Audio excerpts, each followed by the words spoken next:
Et salut à tous, on se retrouve aujourd'hui en live une nouvelle fois pour l'actu du jour, l'actu football évidemment les amis.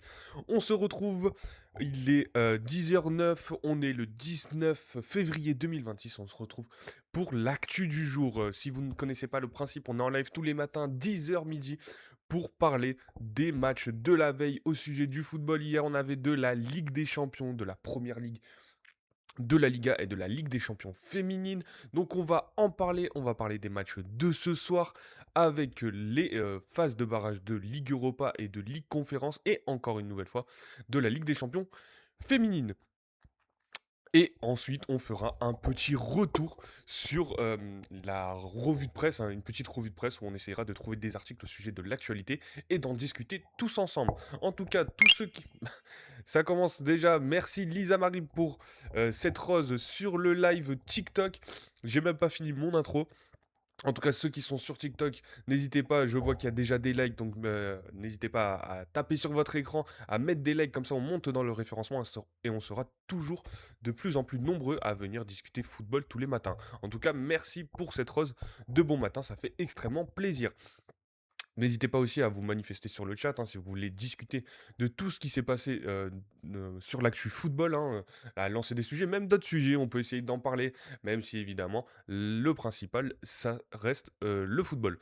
Bonjour à toi, Rugby Raman 66, bienvenue sur le live, hein, tu es un habitué maintenant, donc tu connais le principe. Bienvenue à toi, j'espère que tu passes en tout cas une bonne journée ce matin. Pour ceux qui sont sur Twitch aussi, vous pouvez voir mon écran, je le rappelle, sur Twitch, hein, comme ça c'est plus fluide pour voir ce de quoi je parle. N'hésitez pas à me suivre aussi sur Twitch et, euh, et à vous manifester aussi sur le chat. Je le rappelle aussi, Attrick.fr est présent sur tous les réseaux sociaux, que ça soit TikTok, Instagram, euh, Snapchat, Facebook, Thread. N'hésitez pas à nous suivre. On a aussi évidemment la chaîne YouTube, le dernier épisode de Farmer Streak, où l'on revient sur toute la dernière journée de Ligue 1. Vous pouvez le retrouver sur la chaîne YouTube.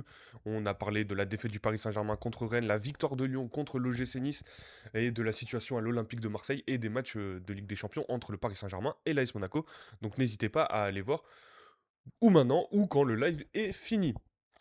Voilà, je pense que l'intro est bonne. Vous pouvez aussi retrouver, pour ceux qui ne le savent pas, hein, sur le site Classic Football Shirt, pardon, je cherche mes mots. Sur Classic Football Shirt, vous pouvez aussi retrouver des maillots rétro, des maillots récents, un peu comme celui que je porte là, le maillot de l'Espagne de 80, 89, je crois, ou 90, quelque chose comme ça.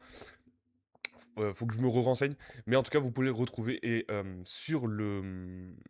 Passez par le lien qui est dans la description YouTube et vous avez moins 10% avec le code ATRICFR10. Bon, je pense que j'ai fait ma petite promo. Euh, on va pouvoir démarrer ce live. Qu'est-ce qu'on nous dit dans le chat?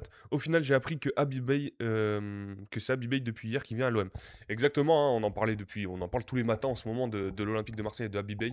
Je vous l'avais dit, en tout cas. Ça, on pourra pas me l'enlever que j'avais dit que ça serait Abibay. Je sais pas si tu es convaincu de cette arrivée, hein, je me souviens plus exactement si on en avait parlé ensemble. Rugby Raman. En tout cas, moi, je suis plutôt content de voir Abibay. J'ai trouvé son passage à Rennes bon. En tout cas, sur l'ensemble, sur la fin, ça a été un peu plus compliqué. Ça m'intrigue de le voir à l'Olympique de Marseille. On verra ce qu'il en est une fois qu'il y aura certains matchs. En tout cas, Abibay à l'OM, c'est fait. Et Francaise à Rennes, c'est fait aussi, hein. Donc, tout est bien qui finit bien, on va dire, entre guillemets. Euh, je crois que Abibay a pu à peu près régler ses conflits avec Rennes. On verra ça, on essaiera de trouver un ou deux articles concernant cette arrivée des deux coachs. Et on discutera de tout ça, évidemment, tous ensemble. Euh, donc voilà, on va pouvoir partir sur déjà cette revue des matchs de hier soir. Donc hier, on avait un match de Première Ligue, je pense qu'on va commencer par celui-ci, entre Arsenal et les Wolves. Étonnamment, les Wolves ont fait match nul contre le premier de cette Première Ligue, Arsenal. Donc, les Wolves, hein, on rappelle qu'ils sont derniers. Ils ont réussi, du coup, avec ce match nul, à aller grappiller directement les 10 points en Première Ligue. Un cap de passé pour les Wolves.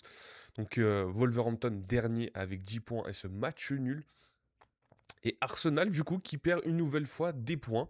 On le disait hier, Manchester City qui n'est qu'à 4 points d'Arsenal. Maintenant, ils en sont à 5, mais l'écart se resserre, hein. S'il y a une victoire ce week-end pour Manchester City, ça peut aller vite et ça peut être bizarre pour la fin de saison de cette équipe d'Arsenal. En tout cas, merci pour les likes. Je vois qu'on est déjà à 1200 likes au bout de 6 minutes. Ça fait extrêmement plaisir, les amis, hein. Euh, Hier, on a été un peu strike par TikTok. Donc, du coup, voir des gens ce matin, ça fait extrêmement plaisir. Euh, donc, cette équipe d'Arsenal, match nul, 2 buts partout. On va directement aller sur les compos déjà. Le 4-2-3, 4-3-3, présenté par Mikel Arteta avec Raya dans les cages. La défense classique de cette équipe d'Arsenal. Saliba Gabriel en défense centrale, Hincapié à gauche, Calafiori n'était pas présent, il est rentré en toute fin de match, lui qui revient de blessure. Juren Timber à droite, au milieu de terrain, donc c'était Zubimendi, Declan Rice. Et au final, on avait Bukayo Saka en numéro 10 et Noni Madueke à droite. On pensait plutôt voir un autre joueur et Bukayo Saka récupérer son côté droit. Au final, il est placé derrière l'attaquant, aux côtés de Gyökeres, hein, qui était aligné en pointe, et Gabriel Martinelli à gauche. Côté Wolves, c'était un 3-4-2-1 pardon, avec Sa au cage, Bueno en défense centrale, Krejci Mosquera la défense à 3. L'autre Bueno en piston gauche, Tchatchoua à droite, Angel Gomez, on a dit qu'on le verrait normalement du côté de Wolverhampton, il était bien titulaire aux côtés de André. Et en attaque, c'était Armstrong et Mané avec Bellegarde dans cette attaque. Qu'est-ce qu'on peut noter aussi sur les entrées? Gabriel Jesus est rentré à la place de Gyökeres à la 65e minute. Et Berechieze aussi à la place de Noni Madueke. Donc j'avoue que j'ai pas vu le match, hein. J'étais plus sur la Ligue des Champions hier soir. Eze qui est rentré à la place de Madueke, est-ce qu'il était dans l'axe ou il a vraiment pris ce côté droit poste pour poste? Je sais pas effectivement. Euh, Dites-moi si vous avez vu le match peut-être ou le résumé et si vous avez des infos sur ça. Leandro Trossard aussi est rentré à la place de Bukayo Saka et Ricardo Calafiori. Donc sur ce match, les stats, Arsenal qui dominait totalement ce match quand même. 1,61 d'XG, 58% de possession de balle, 10 tirs, 4 cadrés, 6 tirs 2 cadrés côté Wolves. Donc les seuls tirs cadrés par les Wolves ont été des buts. Voilà, Arsenal, même s'ils ont eu beaucoup de passes, imprécis dans la passe, 82%, c'est pas énorme pour une équipe comme Arsenal. 74% pour les Wolves. Bon, les Wolves, on connaît, c'est une équipe en difficulté quand même. Après, voilà, dans les tirs, on voit que Arsenal, c'était une grosse domination. En attaque aussi. En défense, c'était plus équilibré.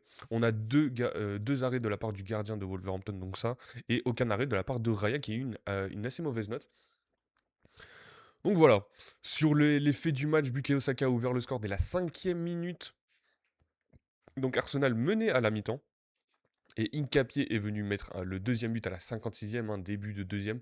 Et finalement, ils se sont fait rattraper les Gunners petit à petit dans le match, avec Bueno qui vient marquer à l'heure de jeu, et c'est Edozie qui vient marquer à la 90e plus 4, et qui donne ce match nul aux Wolves, ce qui n'arrange aucune des deux équipes, hein, on le rappelle. Les Wolves sont toujours derniers à 8 points d'écart juste sur le 19e, hein, qui est Burnley. Et Arsenal, voilà, qui perd 2 points dans cette course et qui est à 5 points de Manchester City, donc ça peut aller très vite. Voilà pour ce match de Première Ligue. De toute façon, on aura le temps d'en reparler, hein. La Première Ligue, c'est tous les week-ends habituellement. Donc voilà, on pourra en reparler. Je ne sais pas si vous avez un avis sur ce match pour ceux qui l'ont vu, ceux qui avaient peut-être le double écran avec la Ligue des Champions. Moi, j'avoue que je suis resté focus Ligue des Champions. Donc voilà. La Liga aussi, il y avait un match entre Villarreal et Levante. On disait que Villarreal avait un match de retard et qui devait s'imposer pour euh, s'installer vraiment sur ce podium de Liga. On sait qu'ils étaient à égalité de points avec l'Atlético Madrid. L'Atlético Madrid qui jouait hier contre le Club Bruges. On va en reparler en Ligue des Champions. Mais voilà, Villarreal qui s'est imposé 1 but à 0, le plus petit des scores, avec Georges Mikotadze qui a marqué et qui était titulaire, Nicolas Pepe qui était aussi titulaire à droite, et Pape Gueye au milieu de terrain. Le compatriote de Mikotadze en attaque, c'était bien Ayoze Perez, qui a fait plutôt un mauvais match de ce que je vois. Euh, Donc voilà, Marcelino qui avait légèrement fait tourner en défense, par exemple, Navarro, Marin, Vega est rentré à Rodrigo Vega est rentré à la 79e minute. Il y a eu un tout petit turnover. Mais finalement, Villarreal euh, qui s'impose contre Levante. Levante, hein, équipe en difficulté de cette Liga. 19e hein, avec 18 points, 3 défaites d'affilée pour Levante et Villarreal. Du coup, qui restait quand même sur une défaite hein, contre Retafe et qui s'est imposé et donc qui est bien troisième de cette Liga à 10 points de Barcelone par contre, mais qui prend 3 points d'avance sur l'Atlético Madrid. Donc Villarreal 3e, 48 points, l'Atlético Madrid 4e avec 45 points, et Barcelone 58 points, donc 10 points d'écart. Voilà, dites-moi ce que vous pensez, est-ce que vous trouvez, vous appréciez cette équipe de Villarreal, et est-ce que pour vous c'est une surprise dans cette Liga? On sait que c'est plutôt une bonne équipe, mais malheureusement ils ne gagnent pas forcément contre les gros. Et donc c'est pour ça qu'ils ne sont pas plus hauts dans ce classement de Liga. Mais bon, troisième, on a l'habitude de voir le Real, Barcelone et l'Atlético. Et là, du coup, ils viennent s'installer dans ce podium de Liga. Donc voilà, et en tout cas, on est très content pour Georges Mikotadze, hein, l'ancien de la Ligue 1, l'ancien de l'Olympique Lyonnais et du FC Metz, qu'il marque. Euh, Lui qui a dû quitter hein, le club auquel il était attaché la saison dernière, hein, l'Olympique Lyonnais, son club de cœur, pour des raisons financières, et qui s'impose petit à petit dans ce club de Villarreal. Voilà, on va pas faire plus long sur ce match de Liga non plus. Avant de parler de la Ligue des Champions, on avait un match de Serie A aussi, l'AC Milan, on disait qu'il devait gagner pour réduire l'écart avec l'Inter. Au final, ça a été un match nul, donc match nul de l'AC Milan contre Com. Donc un but partout. La composition, on l'avait quasiment donné sur ce milieu de terrain du Milan. Bon, c'était le 3-5-2 avec Maignan dans les cages, Tomori, De Winter, Pavlovic en défense, ça c'était plutôt sûr. Atekame plutôt que Selmakers à droite, hein, ça aussi on vous l'avait dit. Pas de Wesley Fofana par contre, c'était plutôt Samuel. Je pensais qu'il allait hésiter entre Samuel Ricci et Ardon Jachari. Au final, les deux étaient titulaires avec le métronome Luka Modric, hein, le vieux père, hein, comme on dit, euh, qui était bien titulaire. Barthézaghi à gauche. Et en attaque, voilà, on ne savait pas si Raphaël Leao serait sur le banc, serait titulaire, est-ce que ça serait Loftus-Cheek. Au final, c'était bien Raphaël Leao aux côtés de Christopher Nkunku, le français. J'ai dit Wesley Fofana, Youssouf Fofana, pardon, est rentré à la 55e minute, à chaque fois je confonds, euh, à la place de Samuel Ricci. Salmakers aussi est rentré à droite. Niklas Füllkrug, on pouvait se poser la question, bon, on savait qu'il serait plutôt sur le banc, en espèce de super sub hein, dans cette équipe de l'AC Milan. Pulisic aussi est rentré en fin de match. Et après, côté Como, on avait Butez dans les cages, hein, la défense à 3, Ramon, Diego Carlos Kempf, Van der Bremt à droite, Voivoda à gauche, Sergio Roberto Perron, donc pas de Lucas Dacunia, pas de Maxence Cacré non plus. Si, Maxence Cacré qui était plus haut sur le terrain, pardon, dans ce côté un peu de ce côté droit de cette attaque à 3. Baturina et Nico Paz en pointe, pas de Douvikas. C'est Douvikas, voilà, Douvikas qui est rentré à la 71e minute, donc c'était Nico Paz qui était titulaire devant. Au niveau des stats, c'était un match équilibré entre les deux équipes, hein.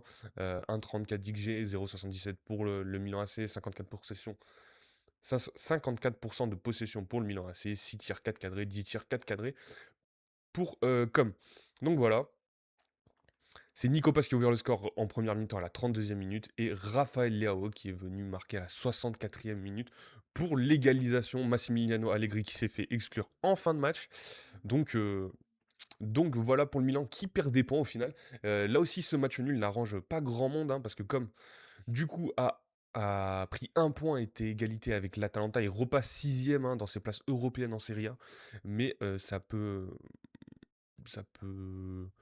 comment dire, ça peut être compliqué, hein, sachant qu'ils sont toujours à 4 points de la Juventus de Turin qui est cinquième, et l'Atalanta qui est à égalité de points.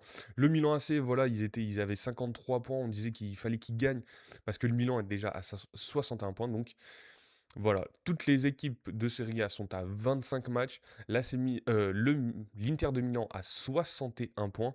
L'AC Milan, deuxième, en a 54. Donc 7 points d'écart.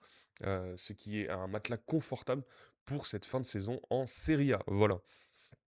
Donc on verra la suite évidemment. Est-ce que l'Inter va craquer? En tout cas, l'Inter a craqué hier en Ligue des Champions. Et on va en parler dans quelques instants. Je voulais juste revenir sur ces matchs de Ligue des Champions féminine. Là aussi, il y avait des barrages de Ligue des Champions féminine entre le Real Madrid et le Paris FC.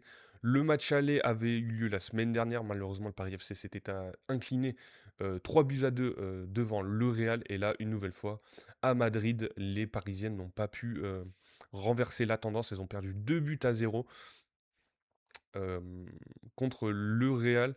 Déjà, il y a une expulsion très tôt pour le Paris FC. 5e minute, Greboval qui se fait expulser.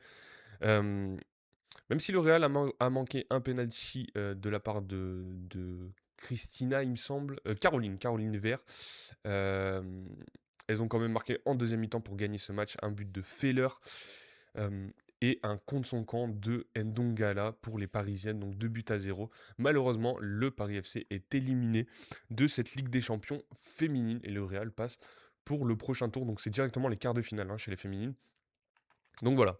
Et ensuite, Arsenal qui avait gagné 4 buts à 0 contre Louvain lors du match aller, s'est imposé 3 buts à 1. Donc euh, les Gunners passent pour les quarts de finale. On rappelle, ce sont les championnes en titre de cette Ligue des Champions féminine qui avait battu le Barça la saison dernière.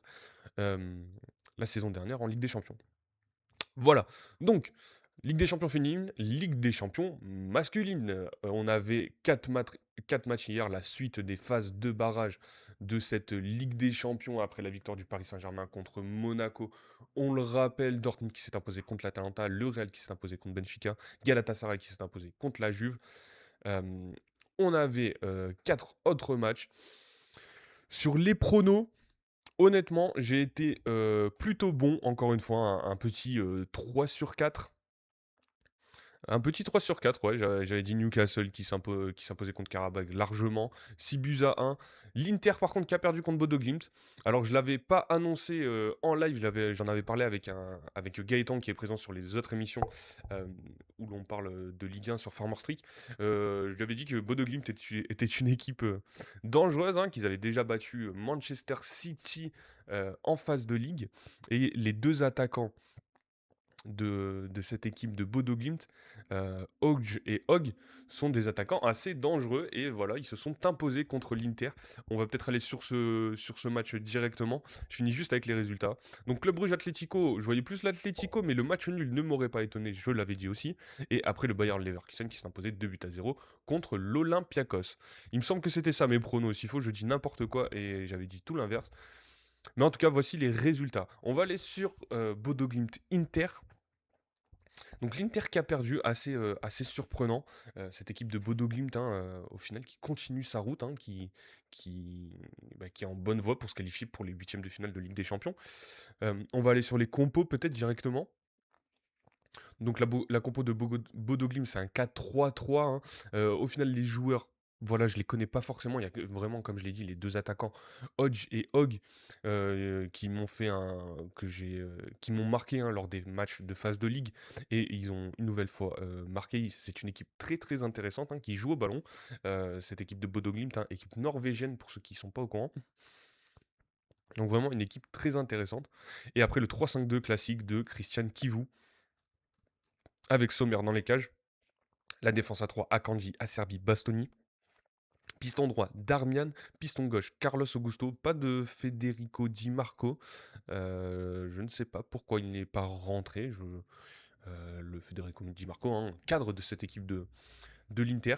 Henrik Mkhitaryan, Barella et Suzic au milieu de terrain et en attaque. Alors, on nous avait annoncé Thuram Esposito. Au final, c'était Esposito Martinez. Pio Esposito qui a marqué en plus. Marcus Thuram est rentré à la 60e minute. Le français aussi en Johan Boni est rentré à la 76e. Pas de Isiaka Kamate qui n'était même pas sur le banc. Andy Diouf aussi est rentré en fin de match. Lui qui a très peu de temps de jeu du côté de l'Inter. Donc voilà cette défaite de l'Inter. Faut la noter. 3 buts à 1 pour pour Bodo Glimt. Pourtant, ils avaient plutôt une domination, 1,56 d'XG, 1,20 pour Bodo Glimt, 58% de possession de balle, 15 tirs, 4 cadrés seulement pour l'Inter.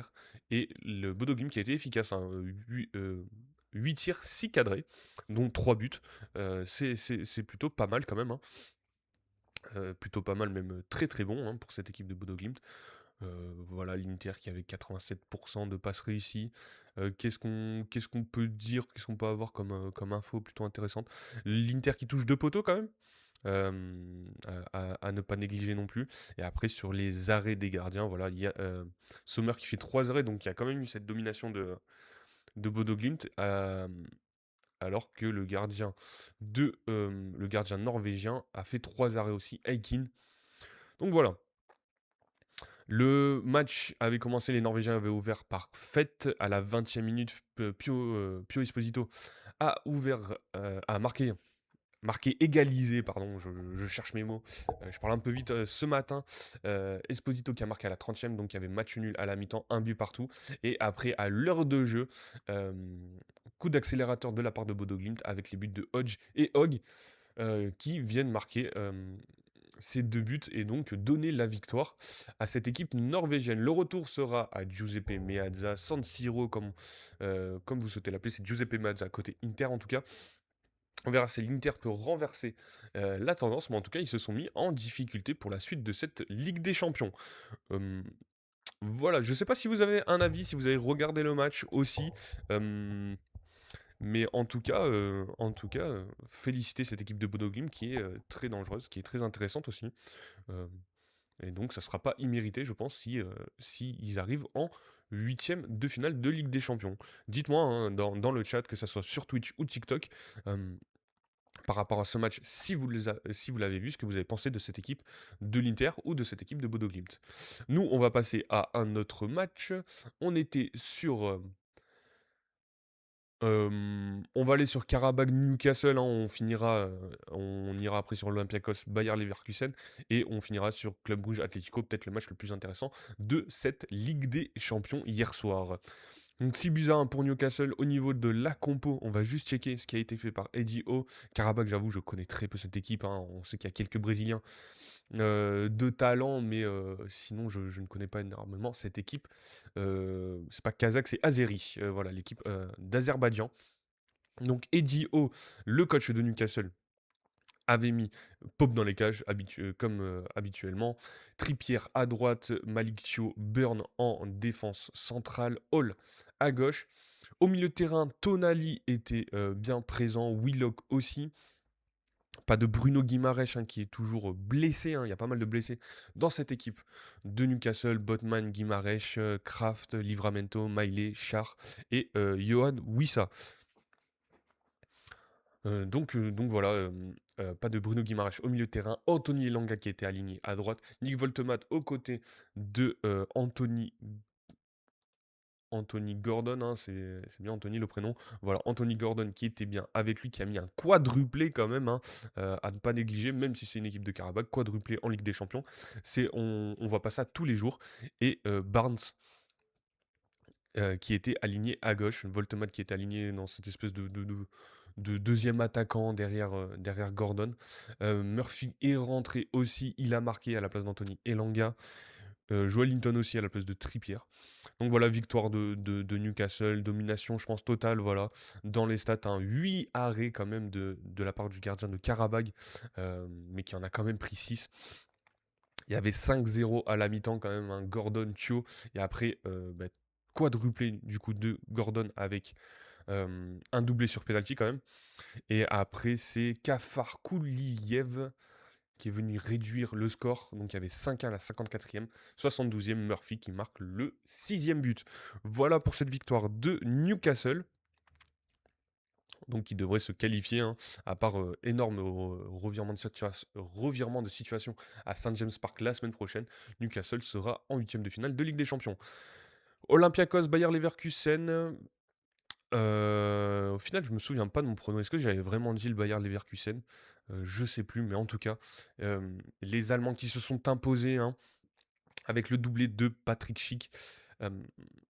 3-4-2-1 aligné par le coach Hjulmand, Casper Hjulmand, le coach de Leverkusen, avec Blažević dans les cages, Hendrik, Tapsoba, Kansa en défense centrale, la défense à 3, Vasquez à droite, Grimaldo à gauche, classique, Palacios, Garcia au milieu de terrain, et Ibrahim Maza qui était titulaire, c'est vrai que j'en ai pas parlé hier, mais Ibrahim Maza, la pépite algérienne, qui était bien sur le terrain aux côtés de Poku et Patrick Schick.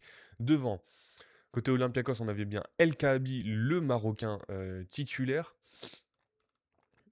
et Gelson Martins à droite plutôt qu'à gauche, et Podence à gauche dans cette équipe grecque. Je regarde ce qu'on a. Loïc Badé était sur le banc côté Leverkusen, hein, le français. Kofan aussi, le camerounais. Et Martin Terrier est rentré en cours de match, hein, à la 76e minute. On le rappelle, côté Leverkusen, hein, Elias Benseguir, la pépite, l'ancienne pépite monégasque, est blessé. Flecken aussi. Et Nathan Tella, le jeune Nigérian, qui était aussi blessé. Voilà pour ce match entre Leverkusen et l'Olympiakos. Évidemment, si vous êtes sur le chat et que vous avez vu les matchs, n'hésitez pas à réagir, à poser vos questions, je ne sais pas, tout ce qui vous passe par la tête, dans le chat, hein, que ça soit sur TikTok ou sur Twitch. Hein, j'y répondrai avec plaisir, si je peux y répondre, évidemment. Euh, voilà, dans ce match, bon, les stats, c'est un peu équilibré, c'est un peu fourre-tout, mais victoire de Leverkusen, doublé de Patrick Schick dès l'heure de jeu, avec une passe décisive de Poku et de Grimaldo. Patrick Schick, hein, on sait qu'il est capable d'être décisif et des fois de s'éteindre dans certains matchs, mais ça reste un bon attaquant, l'attaquant tchèque, hein, on le rappelle. Patrick Schick, ancien de la Roma, et qui est passé par Leipzig aussi, il me semble. Voilà. Et sur ce dernier match, hein, c'était le match sur lequel je me suis focus hier entre le Club Bruges et l'Atlético Madrid. Ce Club Bruges, hein, qu'on a suivi énormément en France avec cette élimination de l'Olympique de Marseille, hein, qui avait battu Marseille 3-0, qui est capable de faire des résultats, hein. Ils avaient fait match nul, il me semble aussi, sur le même score contre le Barça.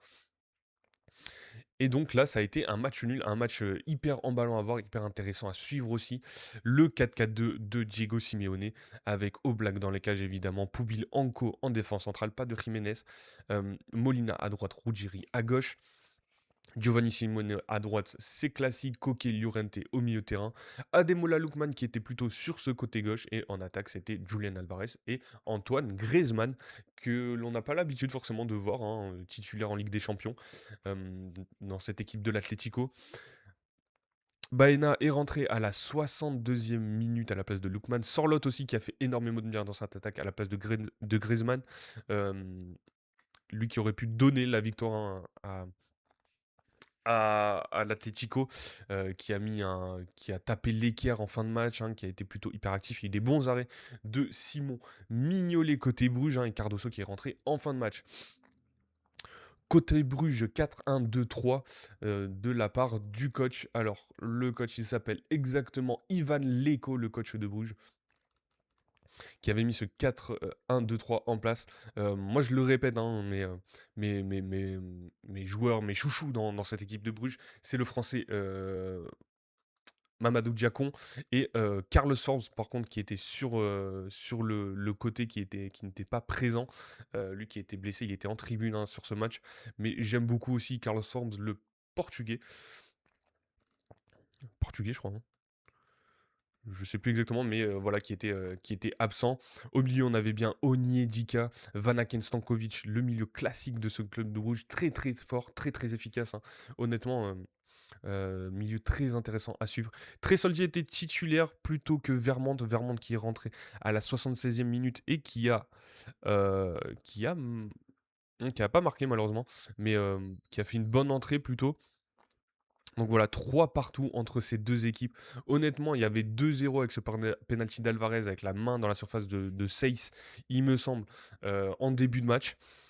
Ademola Lookman qui vient marquer le deuxième but juste avant la fin de la première mi-temps. On se dit que l'Atlético est en bonne voie pour gagner. Et au final, cette équipe de Bruges qui se réveille.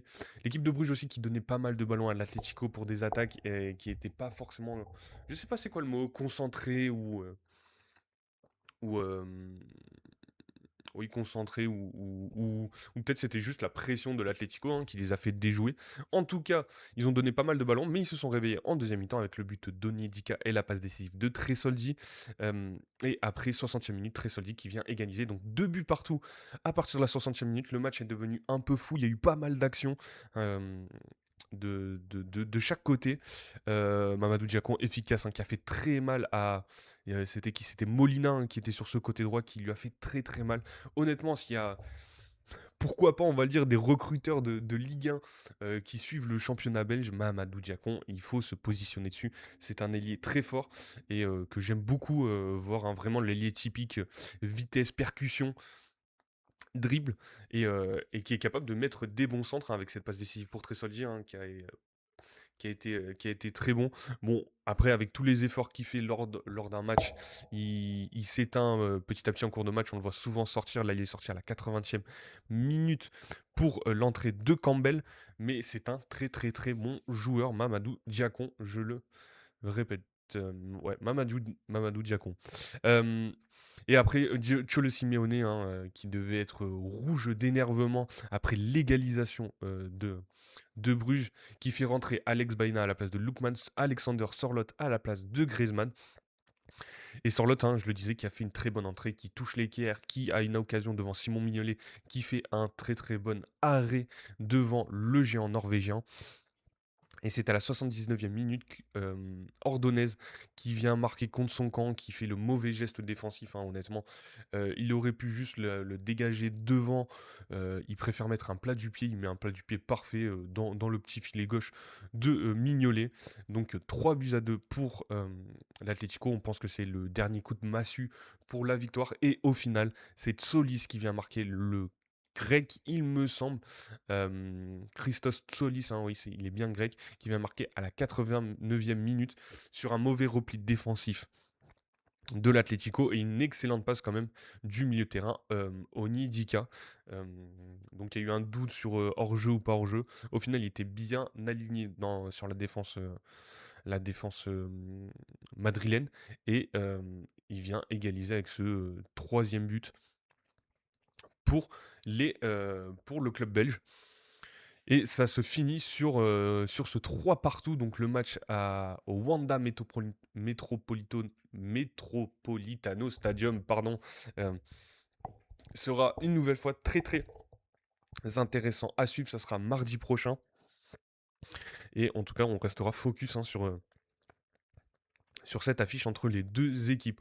On a vu aussi le carton jaune de Baena à la fin hein, pour mon conduite antisportif. C'est un peu ça, hein, on a senti pas mal d'agacement de la part de cet Atlético Madrid en fin de match.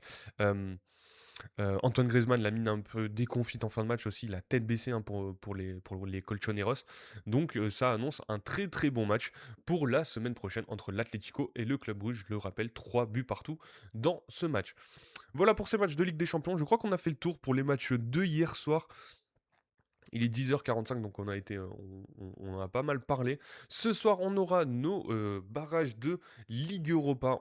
Pour ceux qui étaient présents et qui se souviennent, on avait suivi ensemble les tirages.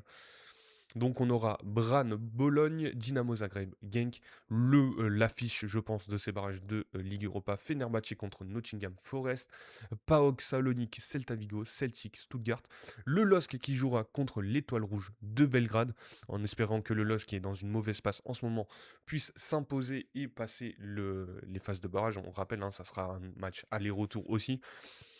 Donc en espérant que Lille s'impose déjà à Pierre Mauroy hein, pour prendre une option hein, sur la qualification. On aura Ludo Goretz contre Ferencváros et le Panathinaikos contre le Victoria Plzeň. On va juste aller sur cette équipe du LOSC quand même. On va essayer de checker si on peut avoir une compo probable, des cotes. Voilà, les cotes des bookmakers. Lille est à 1,60 à domicile pour une cote de 5 pour l'Étoile Rouge de Belgrade. Donc ils sont favoris quand même nos Lillois. Bruno Genesio qui devra faire sans Alexandro normalement, sans Kayar, Igaman évidemment, Ethan Mbappé, Thomas Meunier et Sam Sarawi. La compo probable pour ce LOSC. Est-ce que Olivier Giroud sera aligné titulaire ou ça sera plutôt Mathias Fernandez Pardo ou carrément Bruno Genesio fera démarrer le jeune Diaoun? Je ne saurais pas vous dire, je pense que Olivier Giroud sera plutôt titulaire quand même dans cette équipe lilloise. Akon Haraldsson sera en numéro 10 à mon avis. Hem, sur le côté, est-ce que ça sera Félix Auréa, ça sera la recrue Edjouma? Là aussi à voir, mais je pense que ça sera plutôt, Correa. En tout cas, merci pour les likes, hein. Je vois que les likes remontent petit à petit sur ce live. Merci énormément. Au milieu de terrain, est-ce qu'on aura le droit à Bentaleb ou André, ou ça sera plutôt Ayoub Boadi, hein, qui n'est pas suspendu cette fois-ci? Titulaire. Et Bentaleb plutôt sur le banc aux côtés de Benjamin André. On aura Ayoub Boadi. Perrault sera aligné à gauche, à mon avis. Aïssa Mandi et Nathan Ngoy en défense centrale, à mon avis, c'est ce qui sera présent. Thomas Meunier blessé, donc Thiago Santos sera titulaire à droite avec Ozer dans les cages. Les joueurs à surveiller peut-être du côté de l'Étoile Rouge de Belgrade, ça sera l'attaquant Arnautovic, hein, l'ancien de l'Inter Milan, lui qui est passé par pas mal de clubs quand même. Bologne, il est parti en Chine aussi, il a joué à West Ham, Stoke City et, et le Werder de Brême, Twente. Bon, il a fait pas mal de clubs, mais en tout cas, on se souvient de lui en première ligue et du côté de l'Inter Milan. Donc, est-ce que Arnautovic va aller embêter cette équipe de Lille ce soir? Voilà, je regardais après les autres joueurs, je les connais pas forcément de cette équipe de l'Étoile Rouge de Belgrade, mais en tout cas, ça sera le match à suivre pour nous, Français, pour ce match d'Europa League. On aura aussi des phases de barrage de Ligue Conférence. Là, pour le coup, Strasbourg est déjà qualifié, a fini premier de la phase de Ligue de cette Europa Conférence League, je sais pas comment on l'appelle.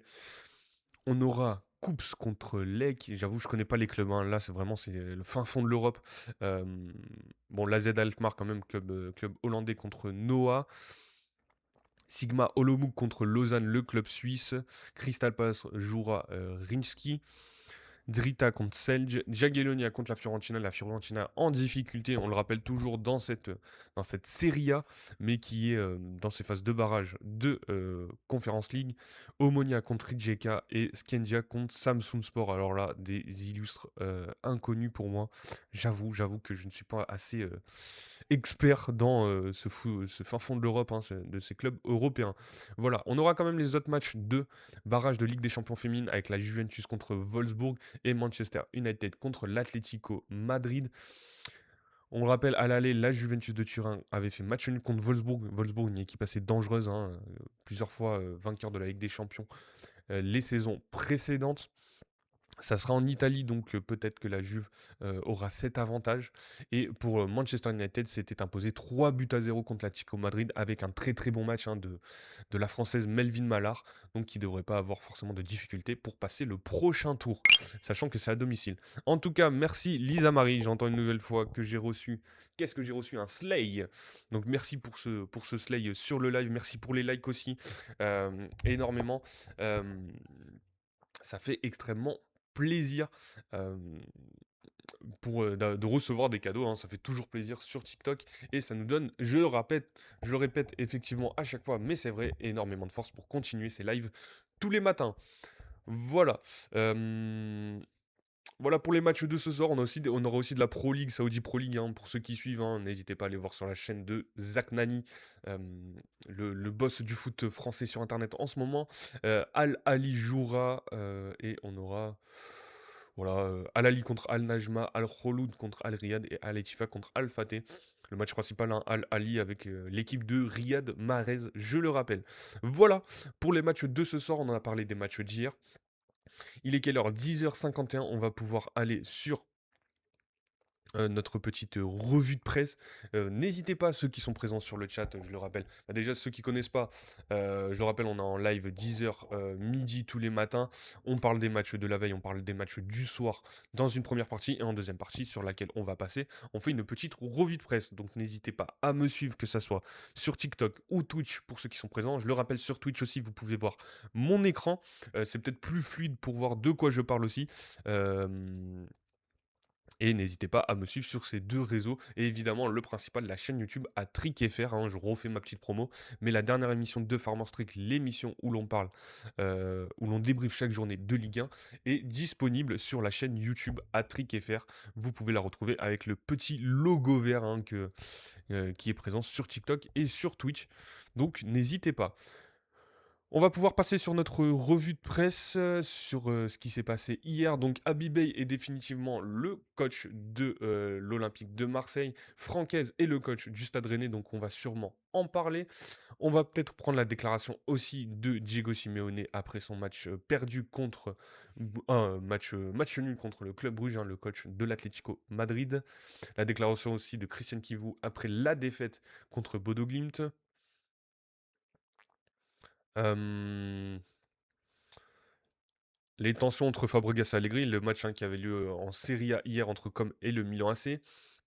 On va revenir une nouvelle fois sur l'affaire Prestiani, l'Argentin et les propos racistes qui ont été possiblement, on ne sait pas si c'est vrai, en tout cas on a envie de croire Vinicius Junior évidemment, lors du match entre Benfica et le Real Madrid évidemment.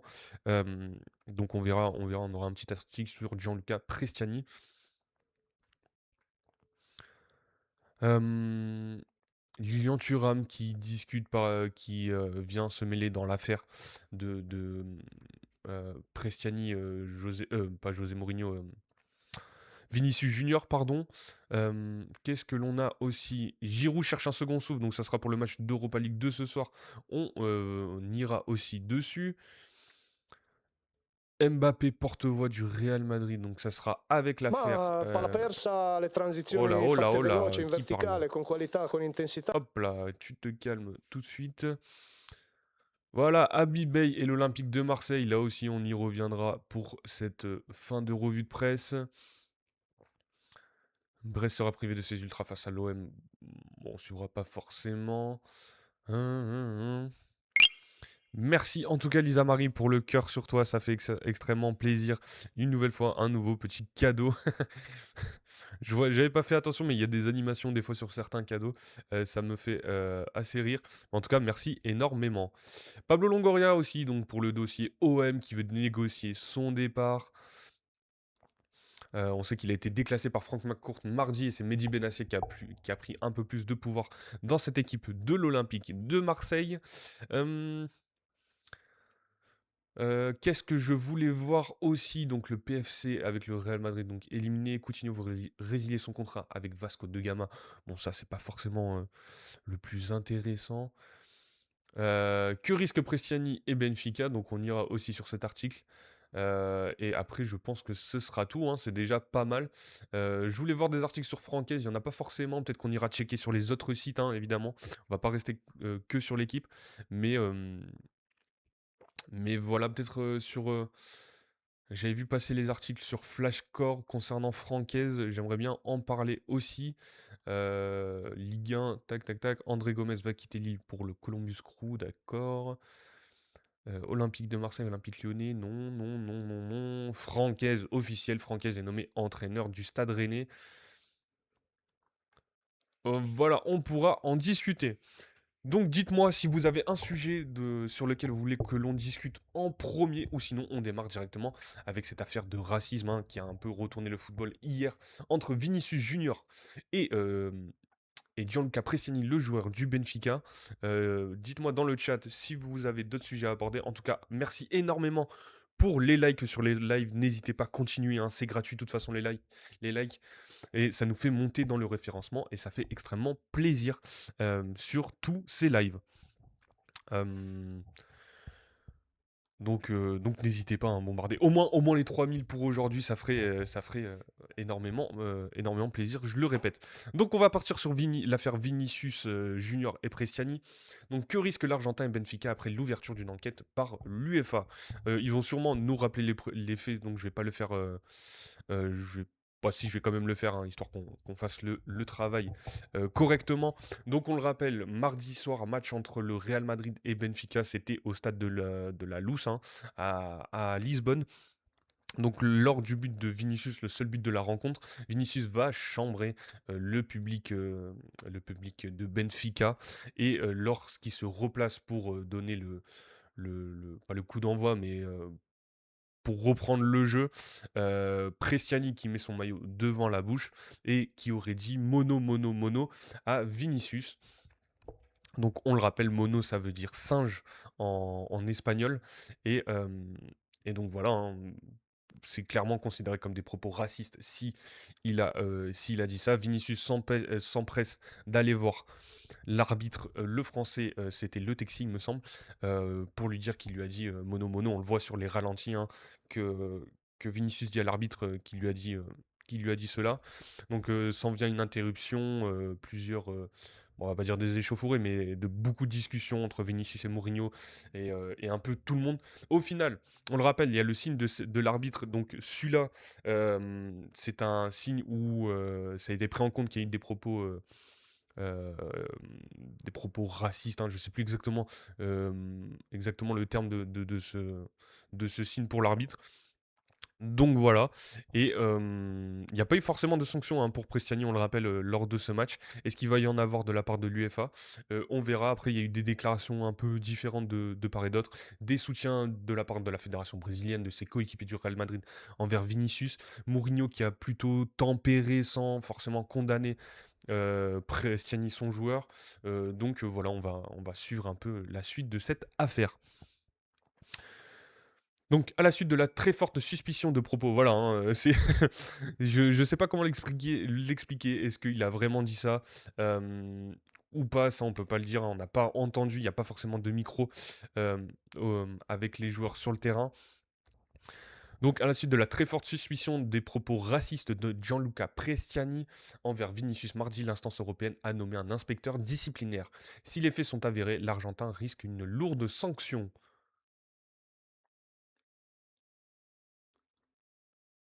Oui, désolé, j'étais un peu alpagué par une notification. Bref, l'Argentin risque une très lourde sanction. C'est un article d'Étienne Moati. Après les insultes à caractère potentiellement raciste prononcées mardi soir lors de Benfica Real par Gianluca Prestiani, l'UEFA s'est emparée du dossier. Elle a désigné un inspecteur disciplinaire pour enquêter sur des allégations de comportement discriminatoire. En cause, l'attitude de l'Argentin du club portugais qui a relevé son maillot sur sa bouche pour s'adresser à Vinicius, auteur de l'ouverture du score en début de seconde période. Je vois sur le chat aussi, on a passé les 3000 likes, donc merci énormément, hein. Vous pouvez continuer, n'hésitez pas aussi. Mais en tout cas, ça fait le cap des 3000 est passé. Aussi, on le rappelle, hein, dans cette affaire, du coup, je jongle un peu entre les deux. Prestiani, joueur argentin, des Argentins qui ont des propos racistes, c'est pas la première fois non plus. Ils sont plutôt coutumiers du fait, sans dire qu'il est coupable. Ça serait pas une surprise quand même qu'un Argentin ait des propos racistes, hein. Après avoir entendu les mots prononcés par l'attaquant Lisboète, le Brésilien très énervé s'est précipité vers François Le Texier, l'arbitre français de ce play-off de Ligue des Champions, et lui a rapporté ce qu'il a entendu. Pour lui comme pour son coéquipier Kylian Mbappé, pas de doute, Prestiani l'a traité de mono, donc singe en espagnol. Immédiatement, Le Texier a déclenché le protocole antiraciste de l'UEFA et a arrêté la rencontre pendant une dizaine de minutes. Le jeu a finalement repris, Vinicius se temps allé au bout alors que ses coéquipiers étaient prêts à quitter le terrain. L'UEFA veut aller vite. L'enquête disciplinaire va être menée rapidement par l'UEFA, décidée à régler le plus vite possible cet incident grave relayé en Mondovision. Alors que le match retour est prévu mercredi à Madrid, une fois les témoignages recueillis, la commission de discipline va se réunir. Au regard du règlement disciplinaire de l'instance européenne, l'Argentin risque au moins 10 matchs de suspension si les faits sont avérés. Benfica pourrait également être inquiété dans ce dossier, car certains de ses supporters ont mimé un singe à destination de Vinicius.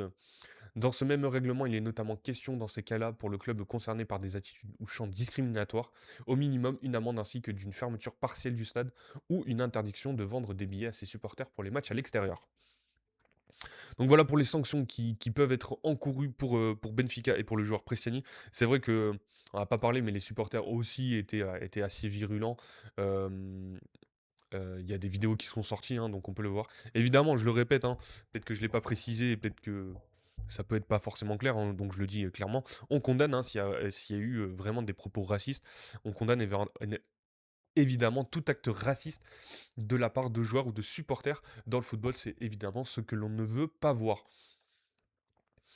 Donc, qui est Gianluca Prestiani, l'attaquant argentin de Benfica, accusé de propos racistes par Vinicius? Damien Degor, hein, qui écrit cet article. Gianluca Prestiani, l'attaquant argentin de Benfica, accusé de propos racistes par Vinicius et Kylian Mbappé mardi soir lors de la victoire du Real Madrid à Lisbonne, a longtemps été présenté comme l'un des plus grands talents mondiaux de sa génération. Sachant qu'il est très jeune, hein, à 20 ans en l'espace d'une soirée, Gianluca Prestiani a vu sa notoriété décoller comme s'il avait marqué un triplé en finale de Coupe du Monde. Sauf qu'il n'a pas joué de finale de Coupe du Monde, ni même marqué un triplé dans sa vie professionnelle. Jusqu'ici, sa carrière ne se distinguait d'ailleurs pas nécessairement par des exploits mémorables, même s'il était présenté comme l'un des plus grands cracks planétaires de sa génération. Depuis mardi et les accusations de racisme dont il est l'objet de la part de Vinicius et de Kylian Mbappé, le jeune attaquant argentin du Benfica Lisbonne est surtout devenu l'un des personnages dont la planète foot parle le plus. S'il n'y avait pas eu cette histoire, Prestiani aurait sans doute été un joueur dont on aurait fini par parler quand même, mais pas pour de meilleures raisons, parce qu'effectivement, il a des qualités techniques indéniables. Il en avait montré un échantillon face au Real lors de leur première confrontation en Ligue des Champions cette saison.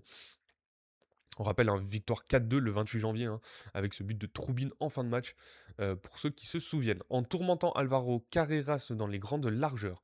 Pour ceux qui ne le connaissaient pas, c'est d'ailleurs une vraie découverte pour les autres, la confirmation d'un talent attendu en 2023. Le quotidien anglais The Guardian l'avait présenté parmi les meilleurs joueurs au monde, né en 2006 au milieu d'Hendrik Warren Zaïre-Emery ou Eli Junior Kroupi.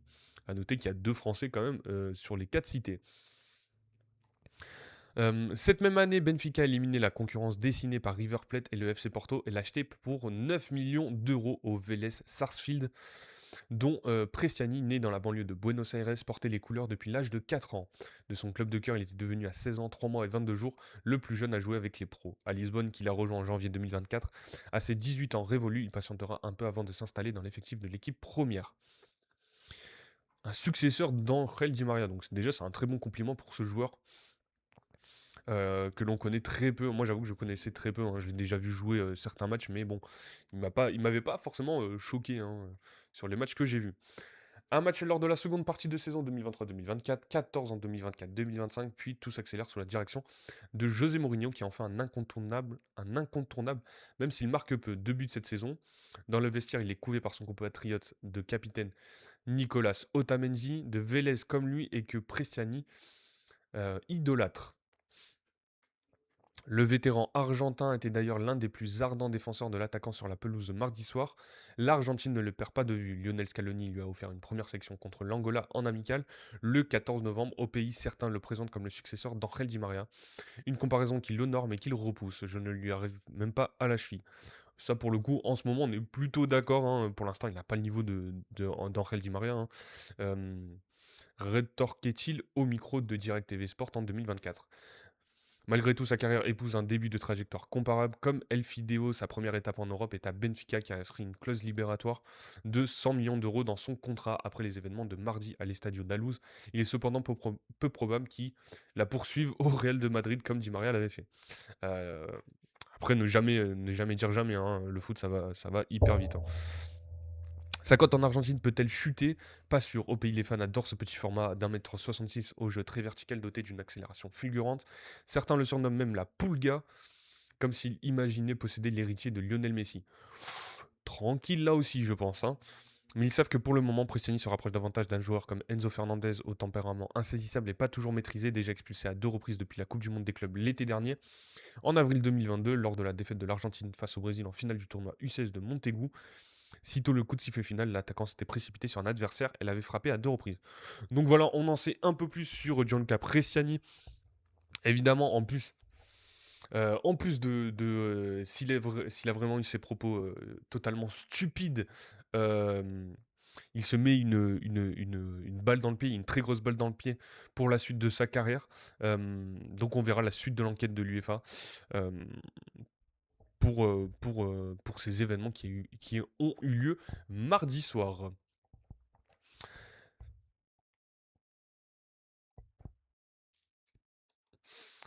Mais n'empêche, quand on parle du Real de Madrid, on ne peut pas s'empêcher de parler de Kylian Mbappé, même quand il n'est pas concerné. Donc là aussi, on le rappelle, souvent couvé par les médias français, Kylian Mbappé, on parle tout le temps de lui. Alors je vois pas ce que vient faire cet article de l'équipe par rapport à cette affaire, mais on va quand même le lire histoire de comprendre, mais voilà, ça, pour le coup, ça me dérange un peu de la part de l'équipe de faire des articles comme ça sur Kylian Mbappé, porte-parole du Real Madrid devant les médias. Euh, Est-ce que vraiment, en plus, c'est utile qu'il soit, si c'est vraiment vrai, qu'il soit porte-parole des médias Kylian Mbappé en ce moment. Donc, qu'est-ce que nous dit Damien Degord dans son article? L'affaire Vinicius Prestiani confirme que Kylian Mbappé est celui qui incarne le Real Madrid devant les médias. Kylian Mbappé a été le seul Madrilène à se présenter devant les médias à l'Estadio da Luz, où l'attaquant français a tenu des mots puissants mardi soir. En plus d'être le buteur, il est le vrai porte-parole du Real Madrid. Euh, donc là, je sens qu'on va brosser quand même dans le sens du poil ce bon vieux Kiki de Bondy. Est-ce que c'est forcément utile? Je ne pense pas.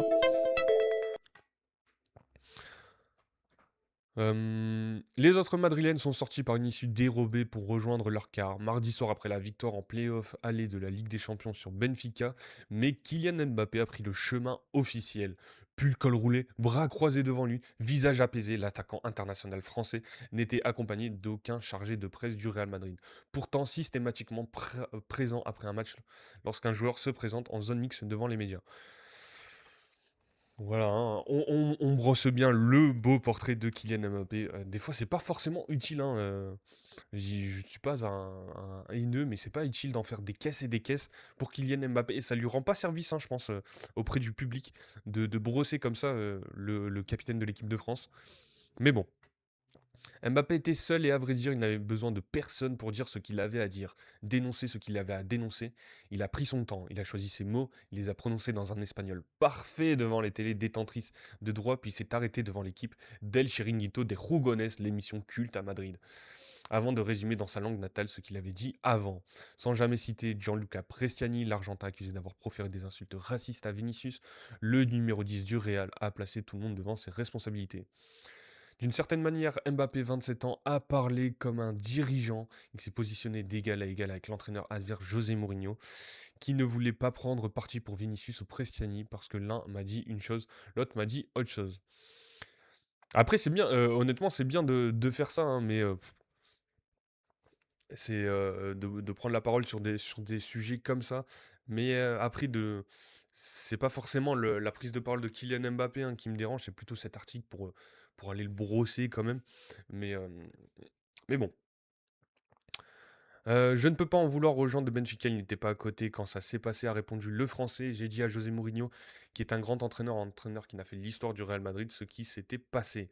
Il faut bien expliquer la situation, il le sait, José Mourinho est un entraîneur qui a des valeurs, il ne laissera pas passer ça. Mbappé s'est aussi positionné comme un interlocuteur des instances en les exhortant à sanctionner.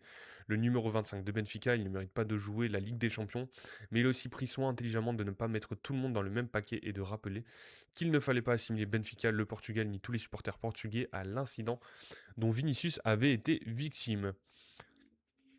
Même si son entraîneur Álvaro Arbeloa s'exprimait quasiment au même moment dans la salle de presse de l'Estadio da Luz, à quelques mètres de la zone mixte, ce sont surtout les paroles de Mbappé qui ont imprimé. Quelle que soit la nature des tempêtes traversées, même s'il n'est pas le capitaine du Real, c'est lui qui vient affronter les médias lorsqu'il le juge nécessaire. À Lisbonne, déjà 3 semaines plus tôt, il s'était arrêté pour pousser un coup de gueule sur la manière dont l'équipe jouait. Personne ne l'avait contrarié, ni pendant, ni après. Depuis les départs de Carlo Ancelotti, Luka Modric et Karim Benzema, le Français est celui qui incarne le plus le club merengue qui lui voue une confiance absolue sur le terrain et en dehors. Donc voilà, Kylian Mbappé et son rapport avec les médias que l'on connaît parfaitement. Mais honnêtement, après oui, sur cette affaire, faut évidemment s'exprimer. Euh, donc voilà, on suivra exactement ce qui se passe pour la suite de cette affaire. Sur l'affaire Vinicius Prestiani, je pense qu'on a fait le tour. On va revenir quand même sur ces matchs de Ligue des Champions. On va parler football et les déclarations de Cholo Simeone après le match. Euh, et voici ce qu'il nous dit après la prestation de son équipe. Donc n'hésitez pas à venir sur Twitch, je le rappelle, vous pouvez voir mon écran. On n'a pas de souci de strike avec Twitch, donc c'est plutôt sympa. Et je vous ferai la traduction en même temps sur les propos de Diego Simeone après le match nul de son équipe contre le Club Bruges. Euh, Creo que cometimos je pense que nous errores avons para commis que des ellos erreurs puedan qui leur ont encontrar permis ese 3 d'égaliser à a 3 3 partout. donde Ils ont ellos trouvé beaucoup logran de encontrar passes mucho dans pase l'axe por dentro para obviamente después pour romper ensuite por fuera exploiter y lo les ailes. encontraron y lo Ils l'ont sabíamos y identifié, nous bueno, en étions lo également ejecutaron muy bien. conscients, mais El ils ont été rival très bien empató exécutés. Ils justamente y la méritaient verdad que yo me le voy match con la nul. tranquilidad del Et equipo y de todo. honnêtement, Ahora je pars à después l'esprit. podemos empezar a hablar de Hop todo lo que là, ustedes je me suis un quieran peu perdu. para encontrar cualquier crítica y todo. Ahora después podemos empezar a On hablar va de todo commencer. lo que ustedes quieran. La verdad que yo me voy con la Honnêtement, je pars tranquilidad del l'esprit equipo y de todo. tranquille en Ahora sachant que después l'équipe a podemos tout empezar a hablar de donné. todo Maintenant, lo que nous ustedes pouvons en quieran discuter de toutes les para critiques que vous encontrar pourriez cualquier crítica avoir que puedan ou opinar vouloir souligner. Donc voilà pour les propos de Diego Simeone qui est plutôt confiant pour la suite de ce match retour en tout cas entre son équipe de son équipe de l'Atlético Madrid et le match retour entre Bruges et l'Atlético Madrid. Juste pourquoi du coup on n'entend pas forcément. Je sais pas si sur TikTok vous avez entendu ou pas. En tout cas, vous avez sûrement entendu ma traduction, mais je ne sais pas si vous avez entendu les propos. Bon, on réessayera plus tard.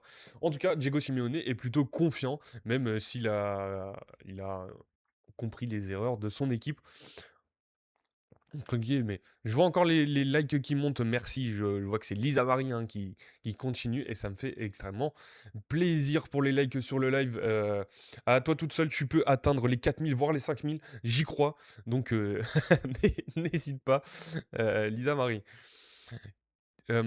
Sur le match entre Bodo Glimt et l'Inter, les propos de Christian Kivu euh,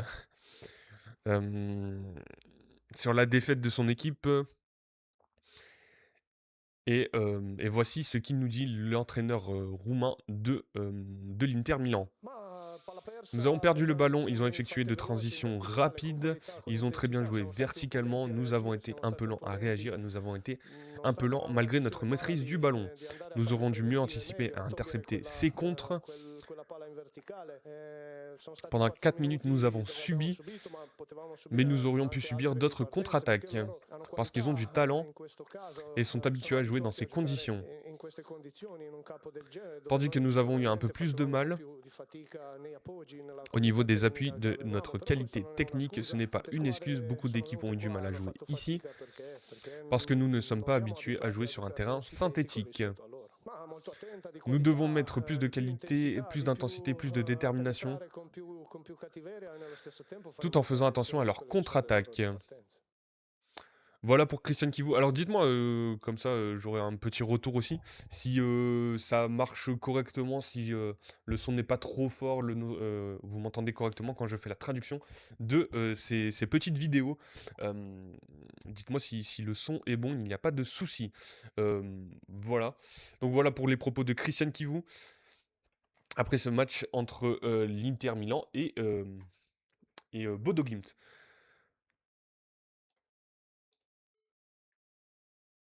Il est 11h18, donc on a le temps hein, pour continuer. Il y avait aussi le match de Serie A, donc on le rappelle, entre l'AC Milan et Com. Hier soir, match nul entre les deux équipes, on le rappelle, un but partout. Mais il y a eu des tensions entre Massimiliano Allegri et Cesc Fabregas pendant et après le match entre les deux équipes. À la suite d'un tirage de maillot, les deux entraîneurs ont eu un échange tendu pendant le match de Serie A, Milan comme mercredi soir. Les invectives ont continué après la rencontre dans les couloirs de San Siro. Un article de Harry Hatchell. Donc une scène assez rare pour être soulignée mercredi soir lors du match en retard de la 24e journée de Serie A entre l'AC Milan et Com. La tension était de mise à San Siro, au point qu'en seconde période, à 10 minutes du coup de sifflet final, elles finissent par éclater. Alors qu'Alexis Salmaker se disputait un ballon très proche de la ligne de touche, Cesc Fabregas, l'entraîneur de Com, se met à tirer le maillot du Belge. Un geste qui n'a évidemment pas plu au staff rossonero qui s'est empressé de s'amasser autour du banc de Com, créant une échauffourée et l'exclusion de Massimiliano Allegri.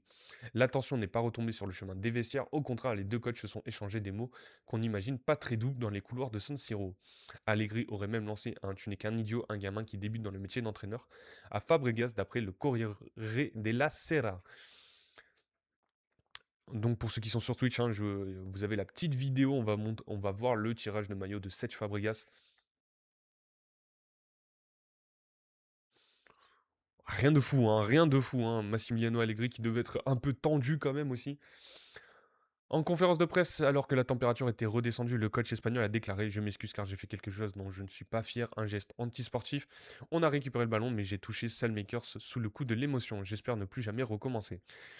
Son homologue italien lui a finalement répondu avec humour devant les micros. Il s'est excusé très bien, alors la prochaine fois que quelqu'un tombera le long de la ligne de touche, j'irai sur le terrain aussi. C'est un très jeune entraîneur, j'espère qu'il remportera de nombreux titres dans sa carrière, car il a toutes les qualités pour cela. Donc au final, est-ce que ça s'est bien fini? Euh, Bon, c'est des trucs un peu d'enfant hein, que l'on voit des fois dans le football entre deux personnes euh, âgées et expérimentées. Donc voilà, ça donne pas forcément une bonne image du football, mais bon, ça reste rien de grave comparé à d'autres choses. Voilà. Hum. On va aller sur les infos Ligue 1, nos équipes françaises quand même. Alors les infos Ligue 1, les infos Ligue Europa quand même. Et ce petit article avant le match de ce soir de Ligue Europa entre le LOSC et l'Étoile Rouge de Belgrade et la situation d'Olivier Giroud, qui est capitaine, hein, qui était capitaine en tout cas en l'absence de Benjamin André. L'expérimenté Olivier Giroud, international français évidemment, vainqueur de la Ligue des Champions, de la Coupe du Monde avec l'équipe de France. Bref, on connaît Olivier Giroud, hein, je ne vais pas vous faire un dessin. Après des débuts en fanfare avec le LOSC, Olivier Giroud cherche un second souffle. Régulièrement remplaçant ces dernières semaines, chahuté par les supporters mais toujours efficace en Ligue Europa, Olivier Giroud est à un carrefour de son aventure avec Lille qui joue son play-off aller de C3 contre l'Étoile Rouge ce jeudi soir. Un article de Nathan Gourdol, hein. La période de lune de miel d'Olivier Giroud au LOSC s'est consumée aussi vite que ses débuts enflammés dans le Nord. Refusant la pré-retraite au soleil au Los Angeles FC, le meilleur buteur de l'histoire de l'équipe de France s'était lancé un défi à la hauteur d'une carrière remplie de pieds de nez à ses détracteurs en signant au LOSC début juillet. Et son retour en France avait commencé comme un conte de fées avec 3 buts en 3 matchs de préparation, puis 3 nouvelles réalisations lors de ses 5 premières rencontres officielles avec les Dogs. La conséquence d'un été où il avait travaillé comme un acharné pour prouver qu'il était toujours au niveau. On en avait parlé hein, en début de saison sur l'émission Farmer Streak, hein, que les débuts de Olivier Giroud étaient bons. On voulait savoir s'il pouvait comment dire, tenir le rythme jusqu'à la fin de saison. Hein, lui qui a quasiment 40 ans, hein, 39 je crois, il me semble. Euh, Olivier Giroud, pour le coup, il a une très très grosse baisse de régime, ça se voit sur le terrain. Euh, on a l'habitude de voir Olivier Giroud qui ne marque pas forcément, hein, mais sur le terrain c'est compliqué, il a du mal quand même, même s'il se donne, il donne tout. Euh, ce bon vieux Olivier Giroud, mais c'est vrai on voit que physiquement il a beaucoup de mal quand même. Mais ce pic de forme, mélange de labeur, de force mentale et d'orgueil n'a pas duré.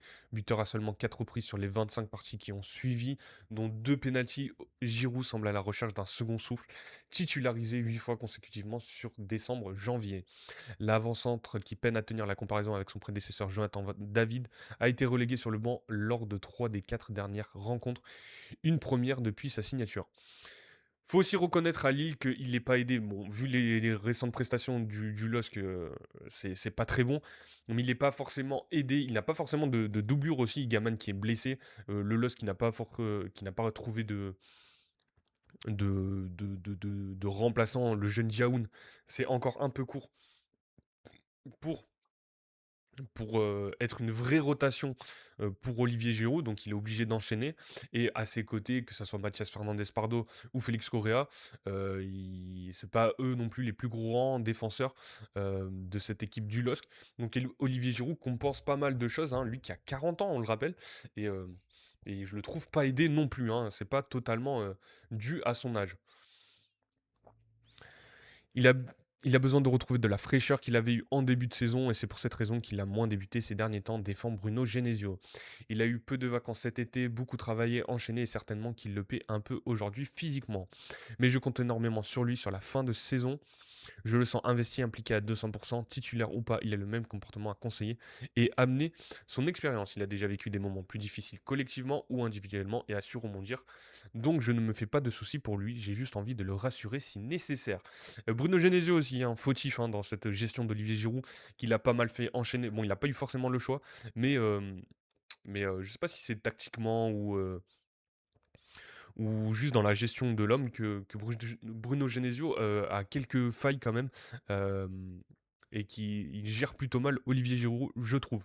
Hormis le faire reposer ou non, c'est surtout sur les efforts demandés à son équipe pour mettre dans de bonnes conditions Olivier Giroud et qu'il puisse au moins marquer un peu plus de buts et qu'il ait moins de charges sur le terrain. À sa décharge, son temps de jeu ne devait pas être si élevé, mais la grave blessure d'Hamza Gaman. Hamza Gaman, sa blessure, elle était pendant la CAN, hein, donc ils auraient pu essayer de trouver quand même un autre joueur, euh, que ça soit au moins ce. Même si Igaman était présent, que ça soit au moins un troisième attaquant. euh, pour cette équipe du LOSC. Donc la blessure d'Igaman au genou durant la CAN a changé les plans. On est tous en difficulté, ce n'est pas qu'Olivier. On sait qu'en ce moment, il n'est pas trop décisif, qu'il joue un peu moins, mais ça reste quelqu'un de très important. Abonde Nathan Ngoy, c'est un leader, quelqu'un de génial, un gros attaquant. Un gros attaquant champion du monde, il nous apportera qu'il soit titulaire ou qu'il entre en jeu. Alors, pour ceux qui sont sur Twitch ou ceux qui sont sur TikTok, n'hésitez pas à aller voir Twitch, je le rappelle, il y a mon écran pour voir ce dont je suis en train de parler. Donc là, on voit un espèce de graphique qui va être extrêmement compliqué à vous décrire, mais en tout cas, c'est les stats de comparaison pardon, entre Olivier Giroud et l'ancien attaquant du LOSC, parti à la Juventus de Turin, Jonathan David. Les stats après 30 matchs, toutes compétitions confondues, avec Lille. Donc c'est sur les 2 saisons de Jonathan David 2023-2024, 2024-2025, donc les 2 dernières saisons avec le LOSC, et la saison d'Olivier Giroud. Donc Olivier Giroud est moins titulaire que Jonathan David lors de ces 2 saisons. Il a joué moins de minutes, il marque moins, il fait moins de passes décisives. Il est décisif 232 minutes Olivier Giroud, alors que Jonathan David c'est 120 minutes et 102 minutes. Il a moins de tirs cadrés par minute. Il est quasiment pareil sur les dernières passes avant un tir toutes les 90 minutes. Et il a moins de ballons toutes les 90 minutes pour Olivier Giroud. Ok, donc c'est le même graphique. Acclamé dans tous les stades durant la première partie de saison, celui qui avait fait bondir les ventes de maillots du LOSC cet été a aussi vécu un revirement de l'opinion à son sujet le 25 janvier quand le public de Pierre Mauroy l'a conspué après la gifle contre Strasbourg. Touché, Giroud avait répondu à sa façon 4 jours plus tard d'une joie rageuse après avoir marqué le pénalty de la victoire contre Fribourg.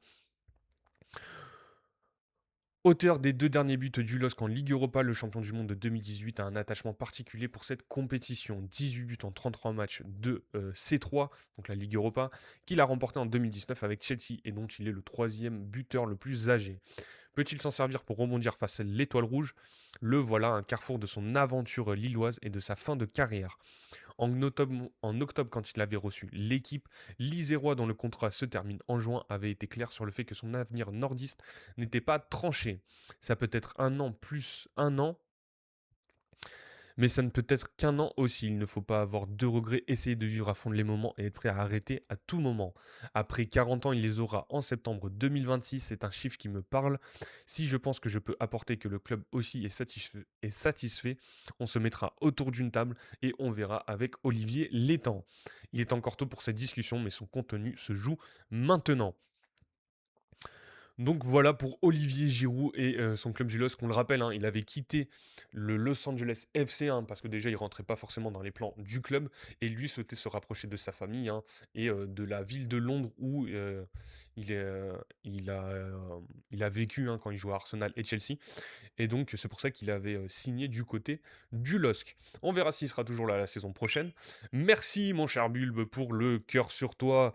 Évidemment, nouveau cadeau, ça fait une nouvelle fois plaisir. Merci énormément d'être présent sur le live. Merci beaucoup et merci aussi pour les likes. Je vois que c'est remonté petit à petit. N'hésitez pas à toutes les autres personnes présentes sur le live TikTok à mettre des likes, ça nous fait monter dans le référencement et ça donne beaucoup de force pour continuer. On n'est pas loin des 4000, je pense qu'on peut le faire et en plus c'est gratuit, donc n'hésitez pas les amis. Oui, je suis un peu un mendiant de likes, mais en tout cas ça peut nous aider énormément et ça nous fait grandir à chaque live. En tout cas, merci pour ces likes. Euh, donc voilà pour Olivier Giroud. On verra s'il sera titulaire ce soir contre l'Étoile Rouge et s'il pourra être décisif, que ça soit sur une passe décisive ou juste marqué. Voilà. On continue dans notre dossier, hein, notre dossier de la semaine depuis 2 semaines. Une nouvelle fois, l'Olympique de Marseille, hein. C'est Popcorn tous les matins avec ce club. Euh, et donc l'arrivée officielle d'Abibay avec à l'Olympique de Marseille en remplacement de Roberto De Zerbi. Donc c'est officiel ici, on le rappelle, hein, Roberto De Zerbi qui a quitté le club, Mehdi Benassia qui a démissionné, pas démissionné, qui a démissionné, pas démissionné. Au final, il prend plus de responsabilités du côté de l'Olympique de Marseille. Ça a été annoncé qu'il devrait quitter le club en fin de saison. Du coup, avec tout ce qui se passe, on a un peu de doute. Et Longoria, qui a été mise à l'écart, qui a perdu pas mal de responsabilités dans ce club et qui souhaiterait quitter le club. On en parlera juste après. Je vois dans le chat, Benassia est un brigand. Alors ça reste tes propos, mais c'est vrai que cette situation est étrange, il fait un communiqué. N'hésitez pas aussi à aller voir un Farmer Streak, on en a parlé hier en fin d'émission, hein, aux alentours d'une heure d'émission, vous pouvez voir nos déclarations sur l'Olympique de Marseille. Ça reste un club assez, assez fatigant quand même, avec tout ce qui se passe, communiqué, pas communiqué. C'est le retour du FC communiqué quand même pour l'Olympique de Marseille. On pensait que c'était l'OGC Nice qui avait pris cette petite place. Au final, Marseille ne déroge pas à son statut. Et toute la situation autour de ce club. En tout cas, merci une nouvelle fois, Bulbe, pour cette rose comme cadeau. Merci énormément. Donc, on va aller quand même. Hein, on a dit aussi qu'on jugerait Abibay sur le sportif et pas ce qui se passe autour du club, même si on peut pas être. On peut pas éviter tout ce qui se passe autour et que ça rentre en jeu. Mais on essaiera de juger quand même Abibay sur le sportif. Un entraînement et moins de 48 heures pour préparer Brest, Abibay à l'OM en un début de mission chronométré. Officiellement marseillais depuis mercredi soir, Abibay n'aura qu'une séance pour préparer le match à Brest vendredi. Première étape d'un redressement indispensable. Cela ne dit rien de sa capacité à redresser Marseille, mais Abibay sait au moins rebondir. Licencié le 9 février de Rennes, alors 6ème de Ligue 1 après avoir pris 1 point sur 12, il va s'asseoir dès vendredi à Brest sur le banc olympien. Le rêve d'une vie et un sacré défi. Moins de 2 semaines pour se régénérer et se lancer dans un contexte aussi épuisant qui peut vite user les plus valeureux, c'est très court. Bay avait aussi toutefois de quoi trouver le temps long ces derniers jours. Déjà bien amorcé avant le week-end, son arrivée a été reportée à cause de l'improbable revirement de Mehdi Benassia, directeur du football démissionnaire dimanche avant d'être conforté mardi matin, et il a fallu ensuite sortir du litige qui l'opposait au Stade Rennais. Mardi après-midi, la réunion de conciliation devant la commission juridique de la LFP n'avait abouti à aucun accord, ce qui rendait possible un long blocage. Si on perd en Coupe de France le 4 mars, il saute. Euh, ça ne serait pas étonnant en tout cas avec ce club marseillais, ça ne serait pas étonnant ce genre de choses. J'ai envie de dire que je pense pas, mais bon, tout est possible avec ce club de l'Olympique de Marseille quand même. En tout cas, merci pour les 4000 likes sur le live. Le cap est passé, merci énormément. On a encore du temps pour passer les 5000. Donc n'hésitez pas, mais en tout cas, merci beaucoup.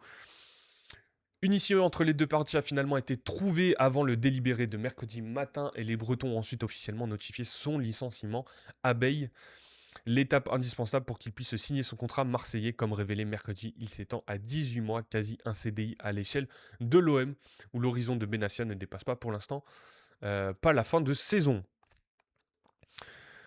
Son prédécesseur De Zerbi avait aussi commencé son aventure marseillaise à Brest. Alors qu'est-ce qu'on nous dit? Je vois des petits chats. Tu es sur une victoire, 3 défaites et 1 nul en 5 en 2026. Comment comptes-tu redresser la barre? J'ai lu ce commentaire premier degré. Je pensais qu'on parlait de l'Olympique de Marseille.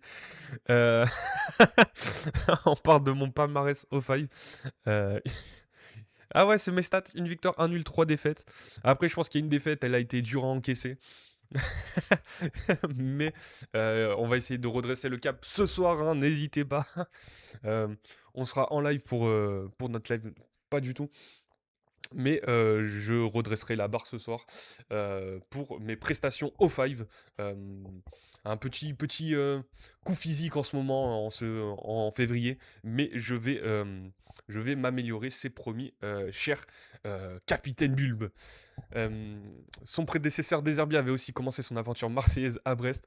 Il n'y a quand même pas de temps à perdre. On retourne sur cet article, hein, quand même. On essaye d'être sérieux, on a une émission sérieuse, merde. Il n'y a quand même pas de temps à perdre. Et Babe. Euh, J'en perds mes mots.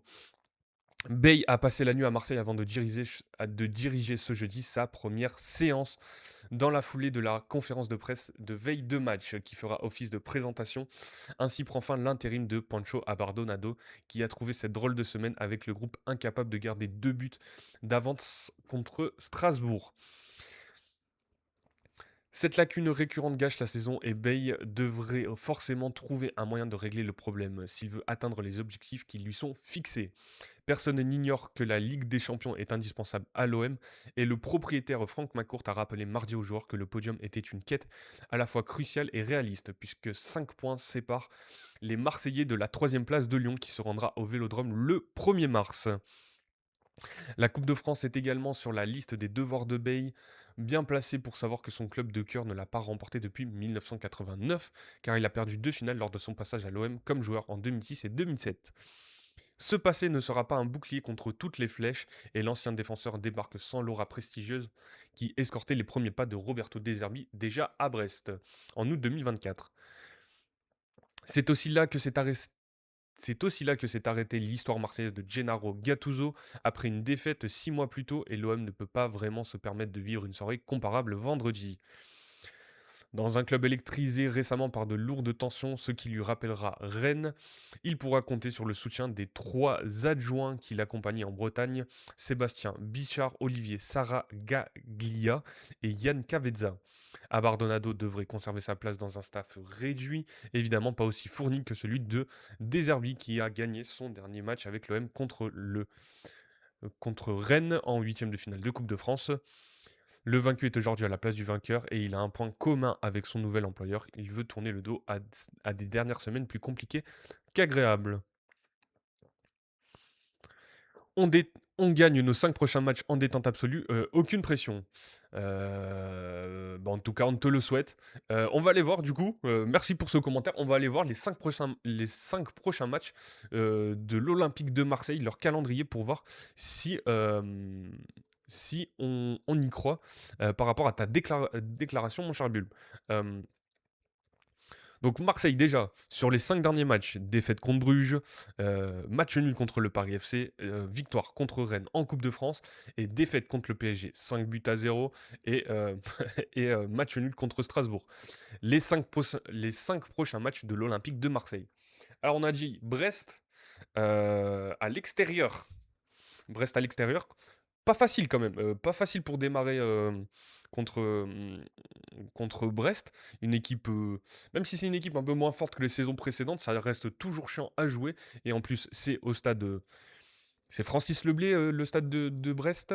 Voilà, stade Francis Leblé. Pas cadeau quand même, comme une entame, sachant qu'il a qu'un seul entraînement.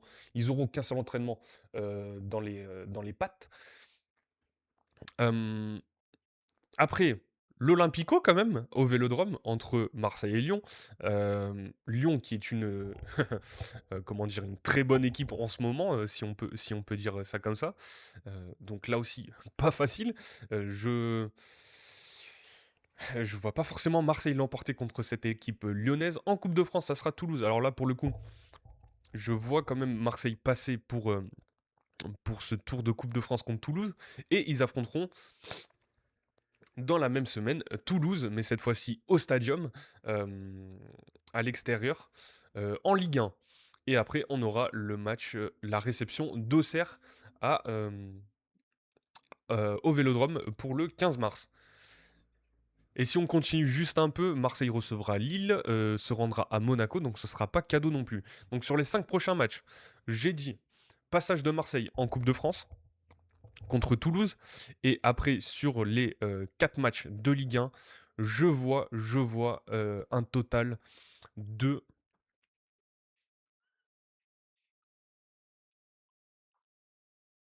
Donc je dis victoire à Auxerre quand même, victoire contre Auxerre. Là pour le coup, donc ça fait 3 points. Toulouse-Marseille. Je vois bien un match nul quand même. Je vois bien un match nul ou une victoire de l'OM, donc ça ferait 4 points. Là, je pense que vous perdez l'Olympico clairement. Même si c'est au Vélodrome, je vois une défaite. Donc ça ferait toujours 4 points. Et contre Brest, peut-être sur le premier match d'Abibey, une victoire. Donc ça ferait 6 et 1, 7 points sur les 4 prochains matchs de Ligue 1. Dis-moi si ça te convient, Bulb, pour ces matchs. Et ceux qui sont sur le live aussi, ceux qui regardent en même temps, n'hésitez pas à me dire si vous êtes d'accord avec moi ou non. Ça nous permettra d'en discuter, évidemment. Dites-moi si vous êtes d'accord sur cette affirmation et vos pronostics, peut-être vous aussi, pour les prochains matchs de l'Olympique de Marseille. Si on change toutes les lettres de Bulb, ça fait, ça fait Pedro. Pardon, désolé. Désolé de rire à ce genre de blague. Excusez-moi, je ne suis pas professionnel, mais bon. Et on perd pas un match, j'ai eu la vision. En tout cas, on verra. Ça sera en tout cas hyper intéressant, hein. J'ai l'habitude de dire ça, mais c'est toujours hyper intéressant à suivre. Euh, et au moins, on pourra reparler sportif côté Olympique de Marseille et pas forcément dans les bureaux. On avait un dernier article, comme ça on pourra finir sur ce club de Marseille. Et c'est pas celui-ci, touché par sa mise à l'écart, mais fort de son siège au conseil d'administration de la Ligue, Longoria veut négocier son départ de l'Olympique de Marseille. Donc c'est des infos de Baptiste Chaumier et Mathieu Grégoire, hein. Merci en tout cas Lisa Marie pour les roses une nouvelle fois, ça fait plaisir. Merci beaucoup. Merci, hein. Je vais me retrouver avec un bouquet à la fin de ce live. Euh, Grand perdant de la réorganisation décidée par le propriétaire Frank McCourt, le président de l'OM Pablo Longoria espère négocier sa sortie qui ne sera pas si simple. 48 heures après la publication d'un communiqué de Frank McCourt dans le but de mettre fin à la crise qui polluait le climat interne à l'OM, des questions demeurent sur la gouvernance du club et notamment sur l'avenir à court terme de Pablo Longoria. Le président a été cantonné à un rôle de représentation dans les instances, lui qui siège au conseil d'administration de la Ligue de football professionnel ou de l'European Football Club, l'EFC1, le syndicat des clubs européens. Ce nouveau rôle limité ne semble pas emballer le dirigeant espagnol, profondément touché par la forme et le fond de la communication du propriétaire du club, qui ne l'a ni associé à cette prise de décision, ni même prévenu.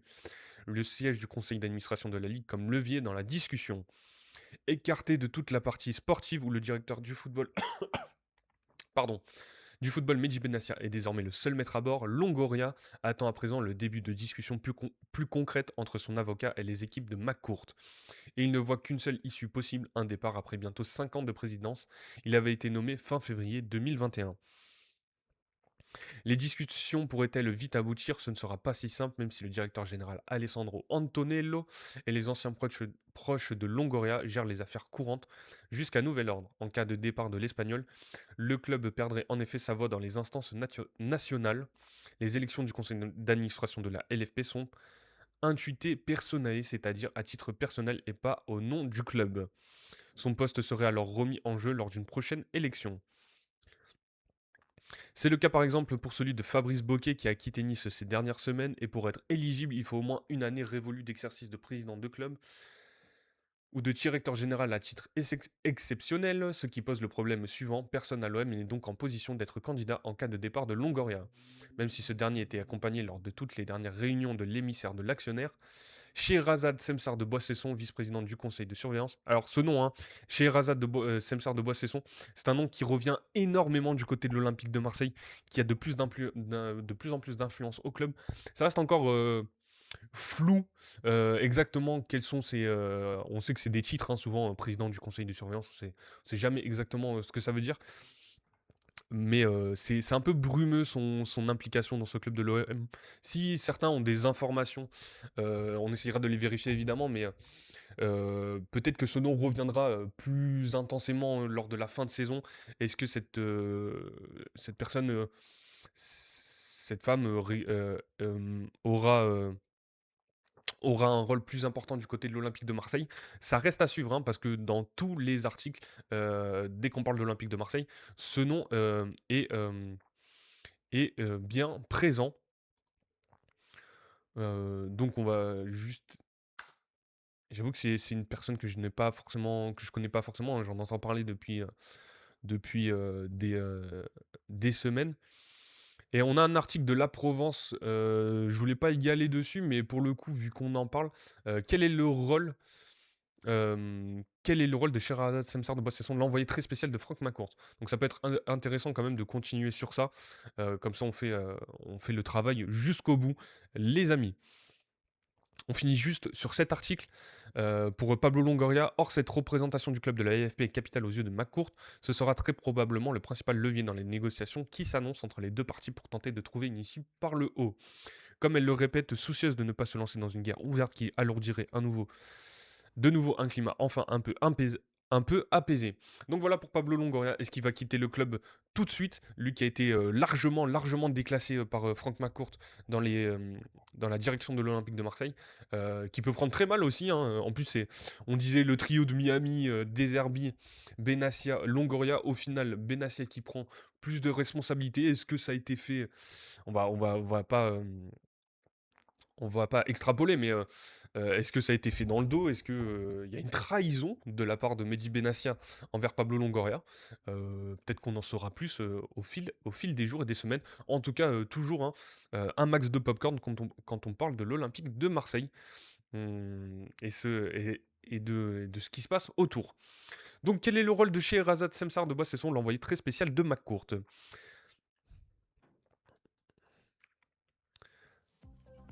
Alors, vous avez la petite vidéo, alors c'est une vidéo de La Provence hein, concernant le rôle de cette personne.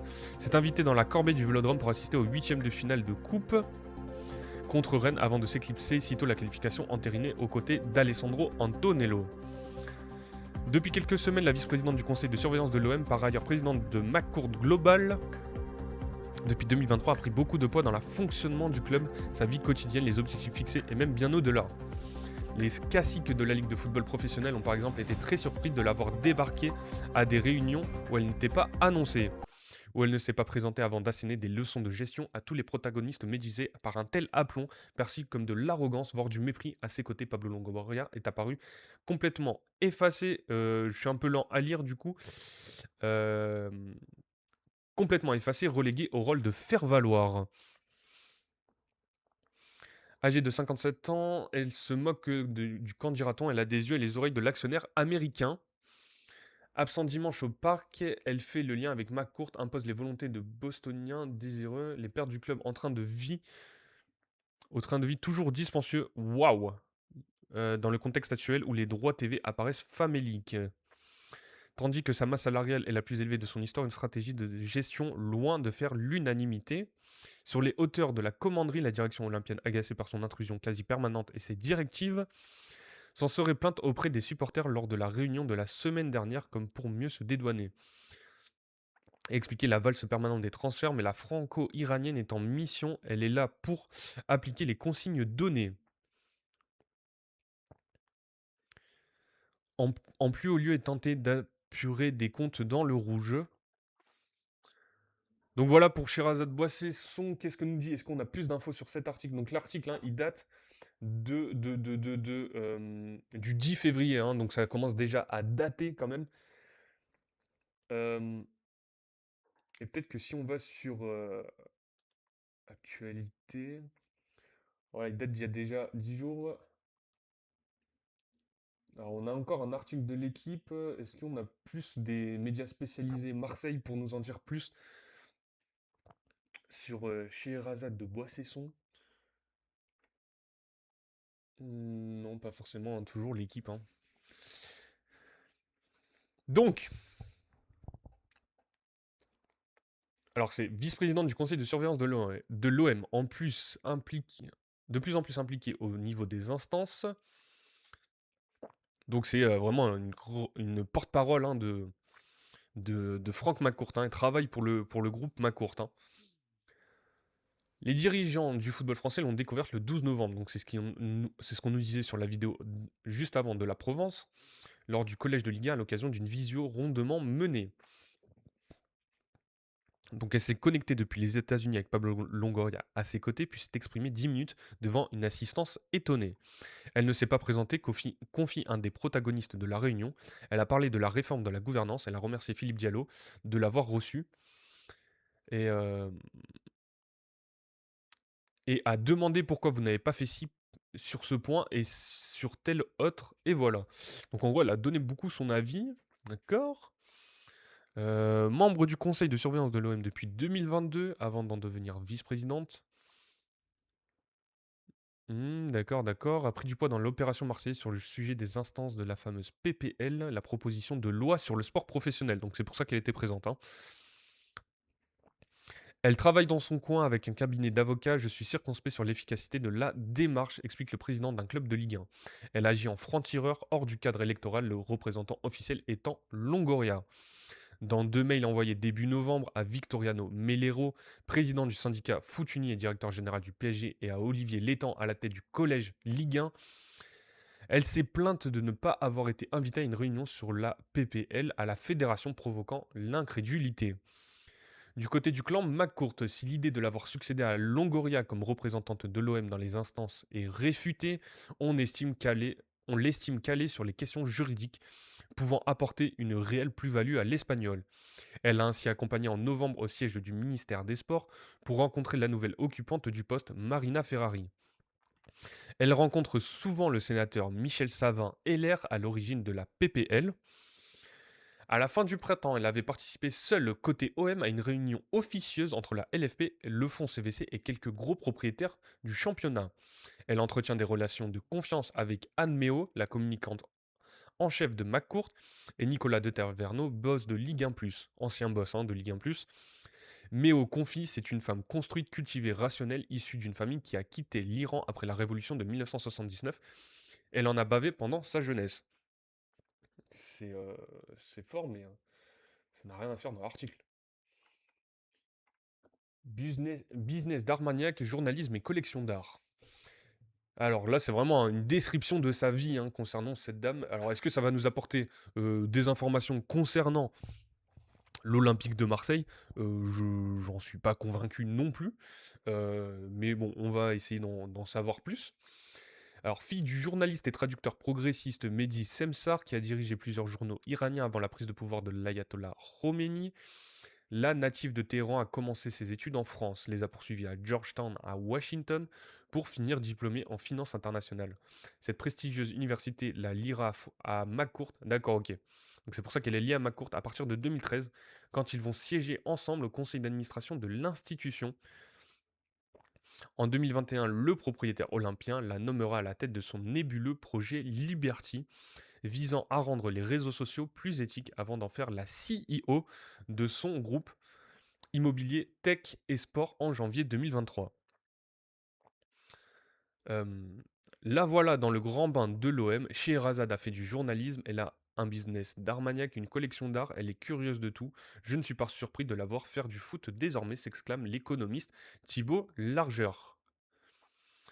Qui a travaillé à ses côtés de 2017 à 2021 à Politico Europe, le média et bébé de Semsar de Boissesson. Basé rue de la Loi au cœur du quartier européen de Bruxelles, mon compagnon m'a présenté Scheherazade à une exposition de la Brafa. La foire d'art de Bruxelles était avec sa maman et se baladait au milieu des stands superbes intéressés par des bracelets iraniens, poursuit Larger, racontant un coup de cœur professionnel. CEO de Politico, elle a décidé de me donner ma chance alors que je n'avais jamais écrit auparavant. Il deviendra un journaliste spécialiste de la concurrence et de la politique industrielle européenne, se distinguant notamment sur la fusion Alstom-Siemens.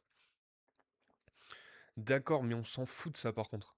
Dans ce média d'initiés dont les newsletters sont dévorés par les institutions, entreprises, ministères, lobbyistes qui y sont abonnés, elle a son bureau toujours ouvert pour son équipe, une dizaine de salariés au départ qui va vite grandir. Elle s'intéresse à tout, podcast, bot de data analytics, ou à ton enfant qui vient de naître, sourit Marion Soletti, embauchée comme journaliste environnement en 2017, avant de diriger la filiale à succès Politico France depuis 2021. Elle a un côté à l'ancienne, maternant, on fêtait la Saint-Nicolas au bureau, se souvient Soletti, elle a du charisme et de l'exigence, je l'admire beaucoup. Il ne faut pas se fier à son air BCBG, toujours en veste, lui calquer une image lisse et élitiste. Quand elle est allée aux États-Unis en 2014 pour rencontrer les cadres du Politico US qui venaient de racheter son média European Voice. Certains pensaient elle va se faire bouffer toute crue, pas du tout, elle est super fine, précise, c'est une machine de guerre et elle est revenue pour diriger un média qui finira par être rentable en 2020. Elle est passionnée et ne fait pas les choses à moitié, les autres dirigeants du foot français ou de l'OM ont commencé à s'en apercevoir. Donc voilà, on n'a pas forcément plus d'infos concernant Sherazade Semsar de Boissesson. On verra si elle s'impose petit à petit dans ce club de l'OM et dans les instances françaises. À voir. Honnêtement, on va pas juger son travail, hein, on ne le connaît pas. On verra si elle accède aux responsabilités de Pablo Longoria et si elle fait du bon boulot, hein, pour ce club de l'Olympique de Marseille qui a besoin de calme quand même. Donc honnêtement, on jugera si on peut se permettre de juger son travail quand on aura beaucoup plus d'infos. Évidemment, moi j'aimerais forcément faire beaucoup plus d'articles concernant Heu, en tout cas faire des enquêtes concernant, par exemple des choses comme ça. Malheureusement, on n'a pas forcément les accès actuellement, on n'a pas forcément les contacts non plus, hem, mais l'implication de j'aimerais en savoir plus en tout cas sur l'implication de Scheherazade de Semsar de Boissesson au sein du club de l'OM et est-ce qu'elle travaille, quel travail elle fournit au sein de l'Olympique de Marseille? Ça m'intéresse énormément et je pense que ça serait intéressant d'en parler, au grand public en tout cas.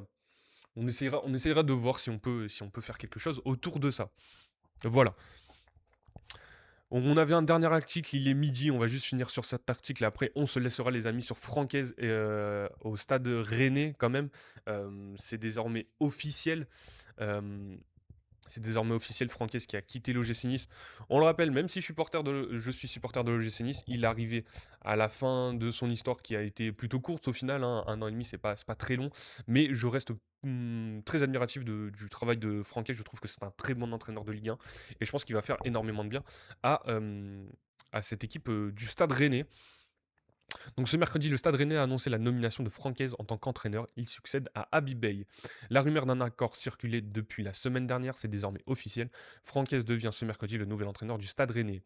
Le coach a effectué sa première séance d'entraînement ce matin et guidera l'équipe dimanche contre Auxerre. Le tweet donc, le Stade Rennais est heureux d'annoncer la nomination de Francaise en tant qu'entraîneur de l'équipe professionnelle. Éducateur à l'Académie Rouge et Noir entre 2006 et 2012, celui qui fut sacré meilleur coach de Ligue 1 avec Lens en 2023 retrouve une terre qui lui est chère. Il a été, il me semble qu'il a été joueur aussi, hein, je vais pas dire de bêtises non plus, attention. Euh, mais en tout cas, il a bien été éducateur pour l'Académie rennaise. L'ancien Niçois est passé par Rennes, il avait en effet été à la formation du club de 2006 et 2012. Il a quitté Nice en décembre après une série de mauvais résultats et suite à une situation compliquée avec les supporters du gym. Donc voilà pour Franck Hez. Ancien joueur, voilà, je dis pas de bêtises, hein. Ancien joueur, formateur reconnu pour entraîneur principal. Avec 200 matchs de Ligue 1 au compteur, Franck Hez prend les rênes de l'équipe professionnelle rouge et noir. Passé par Rouen, Laval ou encore Angers en tant que défenseur, Franck Hez fait ses premiers pas d'entraîneur au stade Mayennais dans un premier temps avec la double casquette de joueur et de coach.